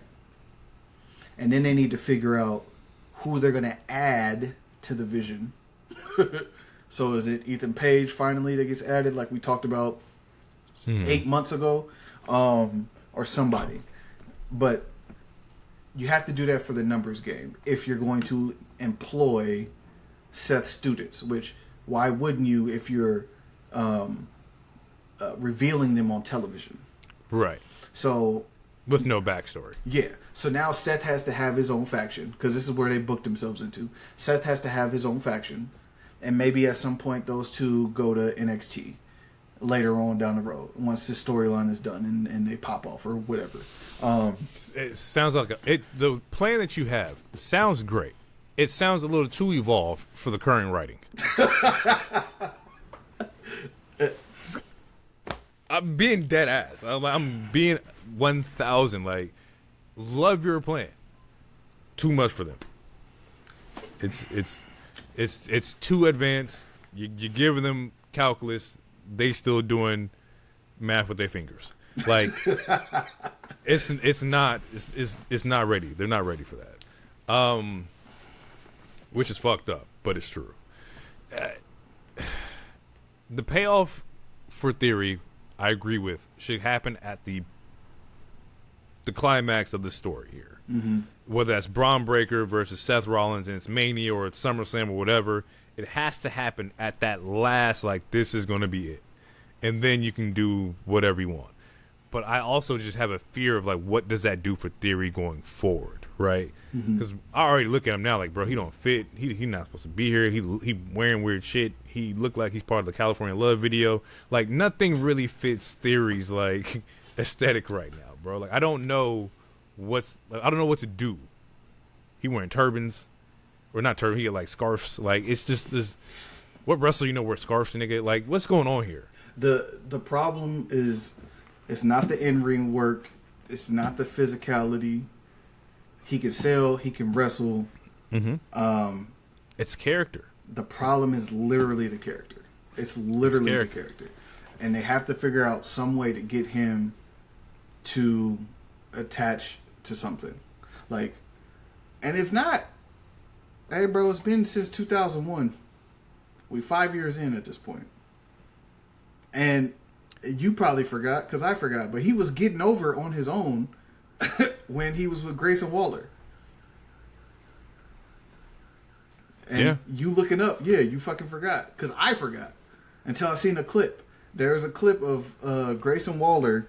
It was like it was probably a month into their tag team. When they was kind of just floating around doing nothing. Or 2 months after. And Grayson Waller had a 1v1 with somebody. And this was after Grayson was kind of like... he was making Austin Theory feel bad for enjoying Jey Uso's yeeting. Yeah. Yes. Yeah. Yeah. He's like, what the fuck? Wait, why are you yeeting? He's like, oh man, it's kind of cool. You know, it's like, like there was that, and then 2 weeks after that, people started chanting his name during matches, and he was looking around like, this shit is different. This is new. And then right after that, Grayson Waller ends up with the New Day. We don't see Austin Theory no more. He's gone, and then he pops back up in the vision, and people are like, "Ugh, it's Austin Theory." It's funny that you mentioned this about Theory. It's like he's missing something because, like, I was thinking, I came up with this concept last week, and maybe it's not original. I don't know, but at the time, it made a lot of sense to me. Wrestlers need 3 things, or there's only 3 things I judge a wrestler off of, right, for it to be successful. Character work, gear, in-ring. You need 2 of the 3 to be successful, right? I think you can get away with 2 of the 3. If you have character in-ring, you're good. You have gear in-ring, you're good. You have character and gear, you're good. You need 2 of the 3. You cannot just have 1. When we think about Theory, in-ring is good, right? Character's not good, gear's not good. There's nothing for me to, like, for a visual person watching wrestling, those are the 3 things that we can connect with. You have to have 2 of the 3. So when, like, you're looking at somebody like the Theory, it's like, well, damn, like, how can we make him, like, the A-Town Down, not A-Town Down, but prior to, like, him doing A-Town Down, and when he was on his own, his gear was cool. Like, he had colorful gear. He's like, there's more effort in it, right? Not saying they told him to change it or anything like that, but at least you had something like he's visually popping on screen, like it looks good on camera. Like now it's like it's just black and gray and he not really talking, but he can wrestle. Yeah. But in the promotion where like wrestling doesn't really matter, it doesn't get over as much. So like we need something else to like get you to like be at that point. Another good example, New Day. New Day now, not too good. New Day back then, great. Why? Character, gear, in-ring. They had all 3. Now, they just have in ring. I don't like the character that they have, and I don't like the gear. That's my framework for, you know, successful wrestling on TV. And I think it could be some tweaks there, but I think it's a pretty solid philosophy of like, oh, why doesn't this work here? But it also changes based on promotion that you watch, right? Like that this philosophy works for WWE, but in AEW it's like, can you wrestle? That meter gets turned. That slider is all the way up, and that's what gets you on TV. Like, like character work slider in WWE is turned all the way up. If a motherfucker has great character and can't wrestle and has no gear, but his fucking character is good, we'll throw you up on TV. And we'll get people to care about you. We'll figure everything else out. It's the same thing that I created because I was using it against Statlander. I was like, Stat, phenomenal in ring. I think gear is not great, and I think character is not great, which is why it doesn't translate well. But when you look at, you know, you can compare that to somebody else. You can look at Tekla. It's like, okay, Tekla has wrestling. She has gear, and her character is fucking hidden right now. So she's hidden all three. I think my philosophies are pretty. I think it's a good framework. That's it. I wanted to share with the group. Maybe I was tripping. A good foundation. It's a very good foundation. Yeah. Like, so yes. And that being said, Theory just has to figure out gear or character. But that's why he's with Heyman, so they can figure out his character. That's why. So, like, that's the thing that Heyman brings to all of his acts that he's with. The biggest and most notable one, of course, is what's recently happened with Roman, right? Like, we saw Roman before Heyman, and then we see Roman post-Heyman, or during Heyman and post-Heyman. Even Brock Lesnar. Brock wasn't really on the mic like that. He just came out, and he'd bounce up and down, do this, and then throw motherfuckers. And then you get with Heyman. Heyman builds him up. Then he leaves, and now Brock is talking on the mic. And is comfortable talking on the mic. So, like, when they say the vision, like, that's the whole point and purpose, is we're trying to, you sit under this learning tree, learn on the job, get the on-the-job reps, get comfortable with it, go out there, fuck up, see what it looks like, how do we recover? How do we make something tangible? And then build it so in 3 to 4 years from now, you guys should be at the top and be in those spots. But we're in the building process. And that's so tough. Yeah. That shit is so tough because when you think about, like, the people that Heyman has been around, right? All legends, right? When you look at Brock coming in, he has character and in-ring work, right? He's huge. He has the look. He looks like he's going to kill somebody. Great. Heyman's working with them, becomes world champion. Brock leaves, comes back. He still has the character because he's the big guy who can, like, power through everybody. Great. Punk, right? Character, gear, in-ring, knocked it all off the park. Yep. But the thing about Punk is that promos were just out of this world. Like, he could talk with the best of them. Like, you do not want to get in a promo battle with Punk, right? You look at Roman's a cheat code, right? Because in-ring, not as good as the other two, but character and gear, out of this world. Like, he changing from the bulletproof vest to the t-shirts or the tracksuits and the hoodies and whatnot and the Jordans did wonders for him. Like, it took him out of being like, I can't really relate to, like, oh, I can dress like that, I can wear that, I can do the same thing. And then he's come from a Samoan family, a dynasty, right? Like, you were able to use that into his character. You're from this family. Like, you are cousins with this person. And eventually we end up bringing in that cousin to do stuff, and it was still part of, like, his story. With Theory, he ain't got no Samoan family. He ain't got no power to power through anybody. He ain't got no mic skills like Punk. Like, it's hard. What do we do? How? Like, what is Theory's strength that we can utilize? Like, Heyman didn't really have to do a lot with the other three. He just had to be there and fine tune it. With Theory, it's a whole different game. We have to find something. You're not wrong. I don't know. I don't want to.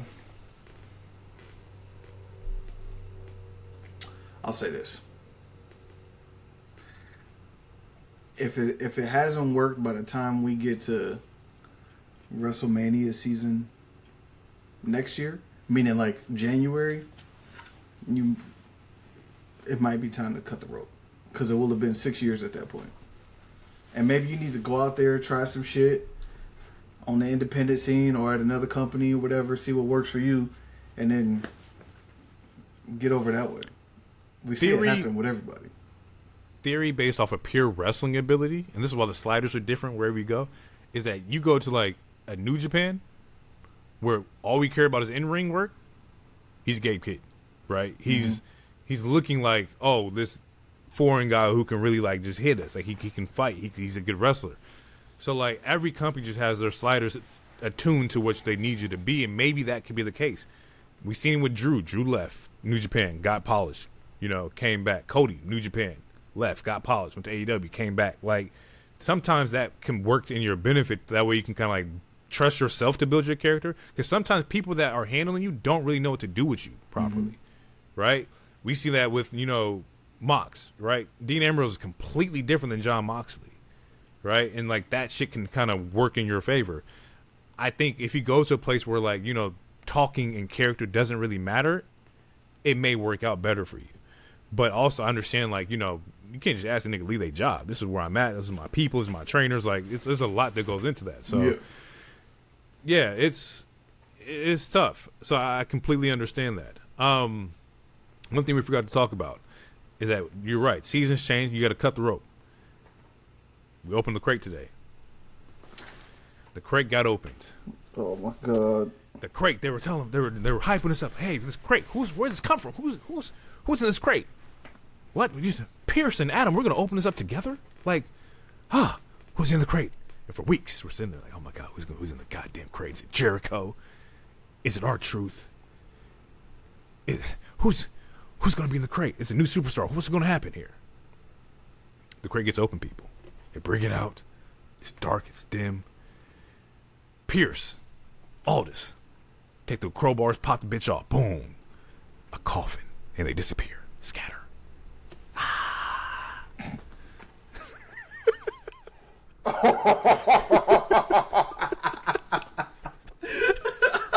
They scatter. And then we see this coffin in the box. I'm like, now there's a box in the box. What are we doing here? Why is there a box in the box? Why can't we just put a coffin here? Nobody's going to guess anyway. The coffin opens. Little vampire bitches come out. whole bunch of vampires. So it's like Scooby-Doo in the 96. They're just coming out in this weird ass 70s 60s disco scary spooky music hit. All the women come out face paint and red capes. Bah, Danhausen pops up. No pop. It was the craziest shit in the world. But I sat there and I looked at it. I was thinking just like Roman. No pop. Not a damn soul cared that Danhausen was here, right? He's coming out doing his cursed thing, his cursed gimmick. He's walking down the stage. They're coming to the ring. Nothing. Get to the ring. Spooky bitches drop on the ground. Lights go out. He disappears. Boo! What the fuck was that? Bro, and they set him up for failure, bro. Bro, pure failure. Because A, nobody knows who Danhausen is, right? You wouldn't know if he was on TV, but he ain't been on TV in 3 years, right? He's one of Punk's boys. They fell out with the whole elite shit 3 years ago. He's been off screen. There was no promo. There was no warning. There was no news that like, Danhausen, is going to WWE, right? Not that anybody would care. You unveiled this indie talent that was really known on the indies to this mainstream WWE audience, and nothing happens. It's set up for fucking failure, bro.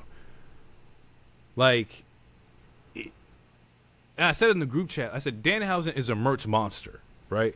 He has a character that's going to sell T-shirts. He's a comedic gimmick. You're going to put him in little scenes with R-Truth and Miz, and he's like the white guy he's like the white iguana guy. Like that's kind of what it is. He's gonna sell you a lot of merch. Wrestling ability, not too bad, but not enough that you would be like, okay, he's gonna be in like our mid-card picture or our world championship picture. Like, no, he's just Vampire R-Truth. Like, you're not getting much with that. I told you the trade was great. Ciampa for Danhausen, fair trade. I feel for Johnny Gargano. I will be laying down depressed too. Cause what the fuck was this? So the intro happens just like you said, and I'm sitting there with my girl and I look over and I said, "This better not be that spooky nigga from AEW that ain't nobody seen in years." And she goes, "Who? It's a coffin." I said, "Jesus Christ, this is exactly who it is." And as soon as the first girl come out, I said, "I cannot believe they had us wait a month for this bullshit." And that is the exact response that they forced upon him in Chicago. Yep. He could have just popped out from under the ring. That would have been more innovative and wouldn't have had the anticipation so high. You should have opened the box when you had Truth do it the first time. Truth should have been the one to open the box. Well, that wasn't supposed to open the box. He opened it, and the spooky nigga popped out and cursed Truth. Now it's like, oh, Danhausen's in AEW. He had a spot with R-Truth. Not give him a full-blown entrance. He's not like that level of a wrestler to me. Like, that's not what you do here. I feel like that was poorly mishandled. I feel like you didn't know what you had, and now you set him up for crazy failure. Also, shout out to Punk. Got your boy a job. Respect. But, nigga, like, not that way. He got his girl a job. How many... listen... I ain't gonna say nothing because Roman got all his cousins' jobs, so I can't even say nothing. But same token, bro, like, bro, what are we supposed to do with this? What are we supposed to do with this? Where does he fit in the WWE ecosystem? Where does he fit? AAA. Probably not wrong. He might go crazy in AAA, but then just have him debut on AAA. What the fuck? To get the audience ready for this moment, this reveal, was kind of crazy. You could have did something else. It could have been a fucking poker chip or something inside the box that kind of led you into Mania. Now we got to wait another 6 more weeks for something. Like, do something, but not open the box and then give us a Scooby-Doo ass fucking entrance. I'm gonna be honest. This, like, if this was Oba's first time coming up, that probably would have been fire. But he would have like broke out the box. Yeah, it'd be like cool. The box falling and he's standing there like this, and then his music hit. That probably would have popped the whole night off. Yeah, like it would have done something. But this year, it's somebody. I think it was Sean Ross app. He had like tweeted out or something like that. Did AEW just ship the box to WWE? I was like, that's funny. That's funny as fuck. But, like, what do we do? This show was disappointing. It was safe. It was too safe. This show was... The riskiest thing they did was give AJ the belt. And even that was still safe. Yeah, even that was... You seen that coming a mile away. Like...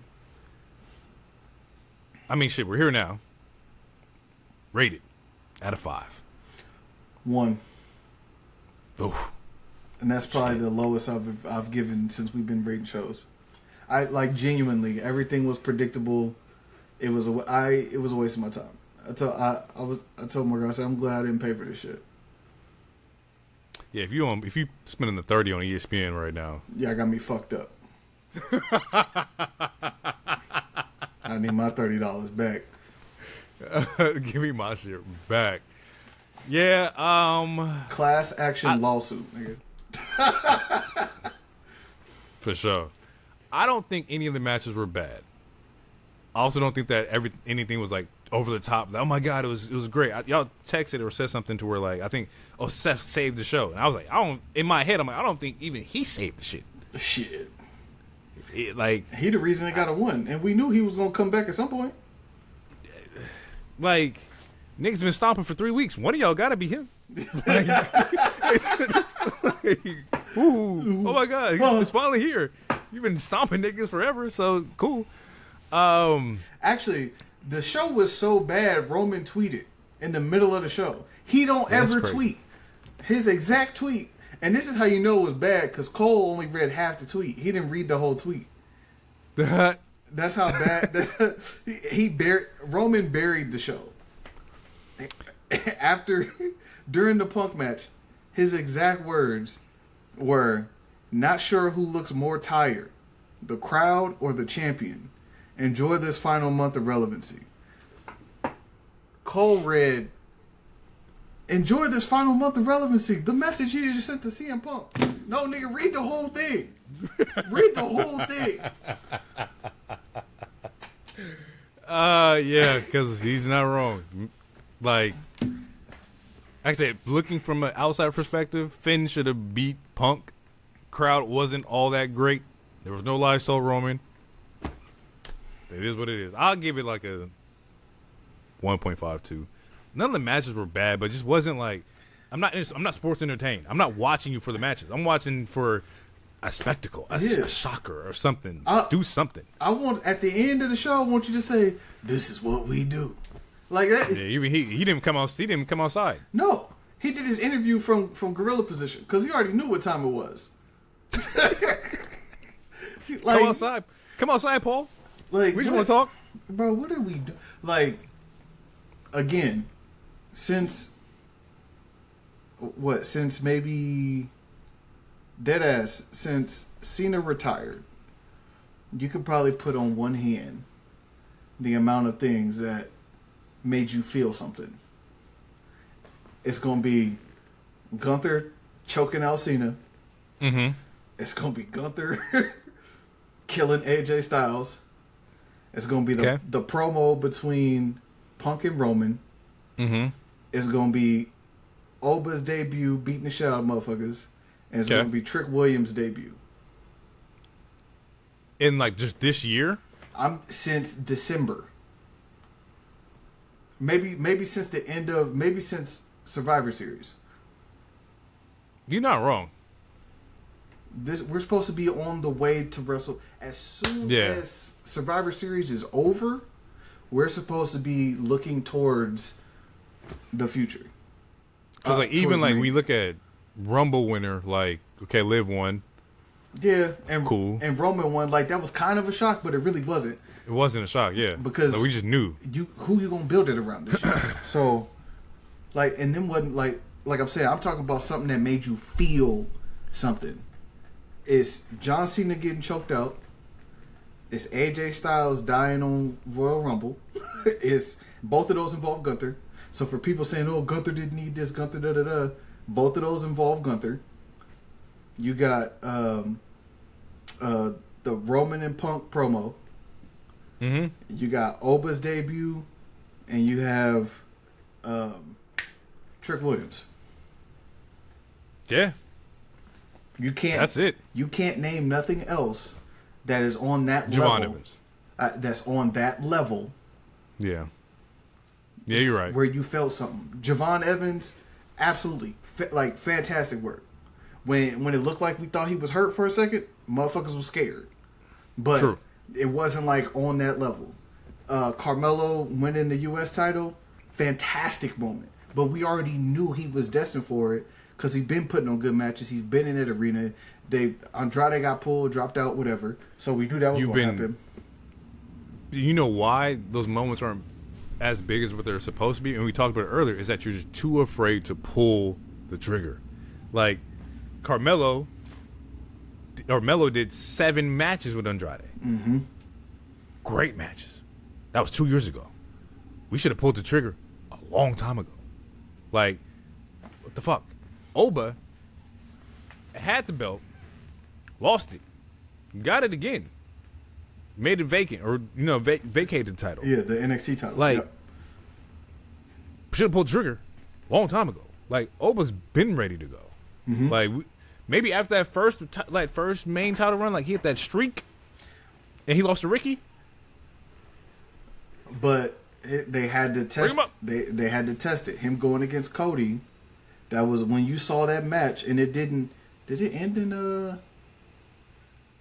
false finish because yeah. So or DQ or whatever. Yeah, but that match, we was like, oh, okay, he can hang. He's ready.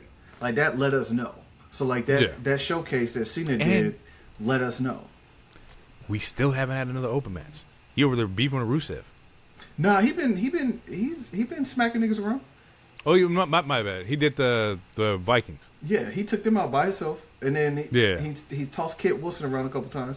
But now there's this open challenge for Brock Lesnar's opponent, which you would be absolutely stupid to not have Oba and Brock at WrestleMania. I think I like the idea.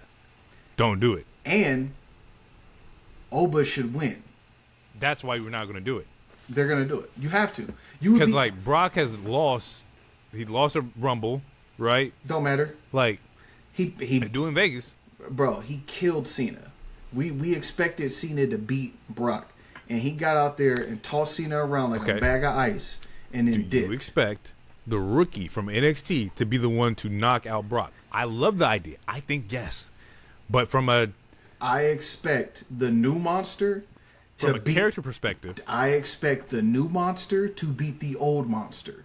The first shot. Listen, you cannot build Oba the way you've been building him. Have him come out and then lose to Brock. I'm just saying, I agree with you. Now, for continuity purpose and character purpose, on the first shot.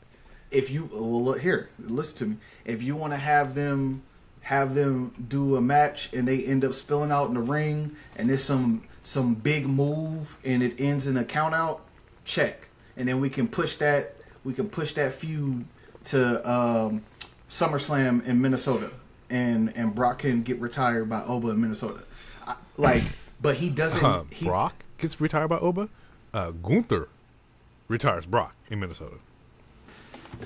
We'll see.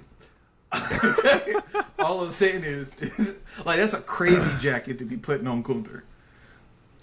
Because then what you have to say to yourself is that Gunther would have to go undefeated for at least a year.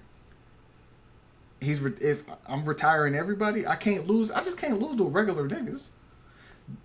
Like he there, but if he retires Brock Lesnar, that's a different level, bro. And that's like you done retired John, AJ, and Brock Lesnar all within a calendar year. Goldberg. Oh, and Goldberg. Yeah. So again, we'll see. I'm not 100% against it, but I think I would rather see Oba be the one get the rub. Yes, I would rather see the new monster get rid of the old monster. But our way of thinking is not the way that they think, because we said the same thing about whoever was going to be the first to fight Gunther after Cena's retirement is going to get a major fucking pop. To have it be AJ and that nigga retire a month later was bullshit. Well, yes, in the moment, but then when you got the couple steps away from it. We talked about it. You got a couple steps away from me. He's like, okay, I can see it. Still bullshit to me because you still gotta give the rub, nigga. Oh yeah, fucking Austin Theory took out Gunther and the spirit of John Cena. Great, cool. Hell, no. Austin Theory got a rub. No, he goes to AJ and AJ's like, oh, this rub is nice, but you know what's nice is couch. I'm going home. Thank you, Cena. I'm going to the house. And you know who benefited from it? Gunther, who did not need the heat at all. He already had it. The nigga's already been on fire. Yeah, and I'm retiring all your favorites. So yeah, you're right. He might be the one to take Brock out the pasture. I don't know if Brock want to get chopped like that though. I haven't seen in my recollection. I haven't seen him get chopped up like that. That nigga was getting chopped by Ilya and ate that shit and laughed at him in the corner in Rumble. And that's what I'm saying. Ilya is looking at him like, yo, shit's soft. Ilya is not Gunther. Well, you fucked my nigga up, bro. That's his thing. It's to chop niggas and go full force. This nigga Brock looking at him like, Yeah. That's all you got? Throw your little blonde ass out of here. Because it's Brock Lesnar. Bitch. So that's what I'm saying. Fuck that. I'm telling you, it has to be Oba that sends him out the pasture. Oh. So if you want to, I'm with you, and I'm also against you at the same time because you can't have a black man beat him in Minnesota.